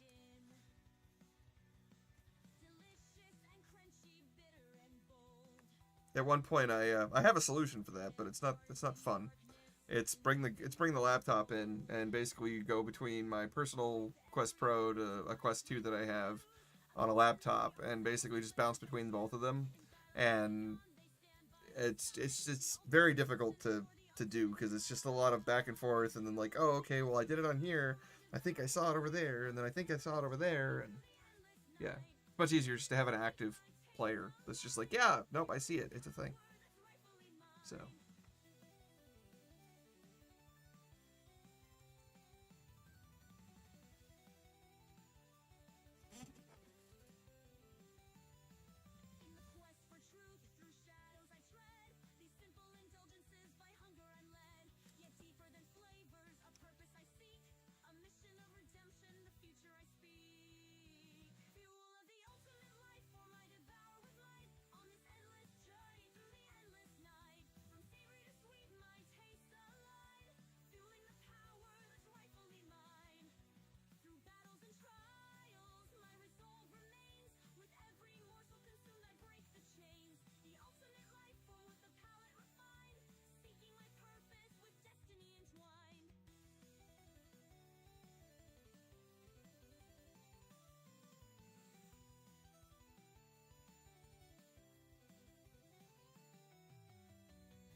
well, it's almost 6 a.m. here, so I think I'm gonna call it and do some other things.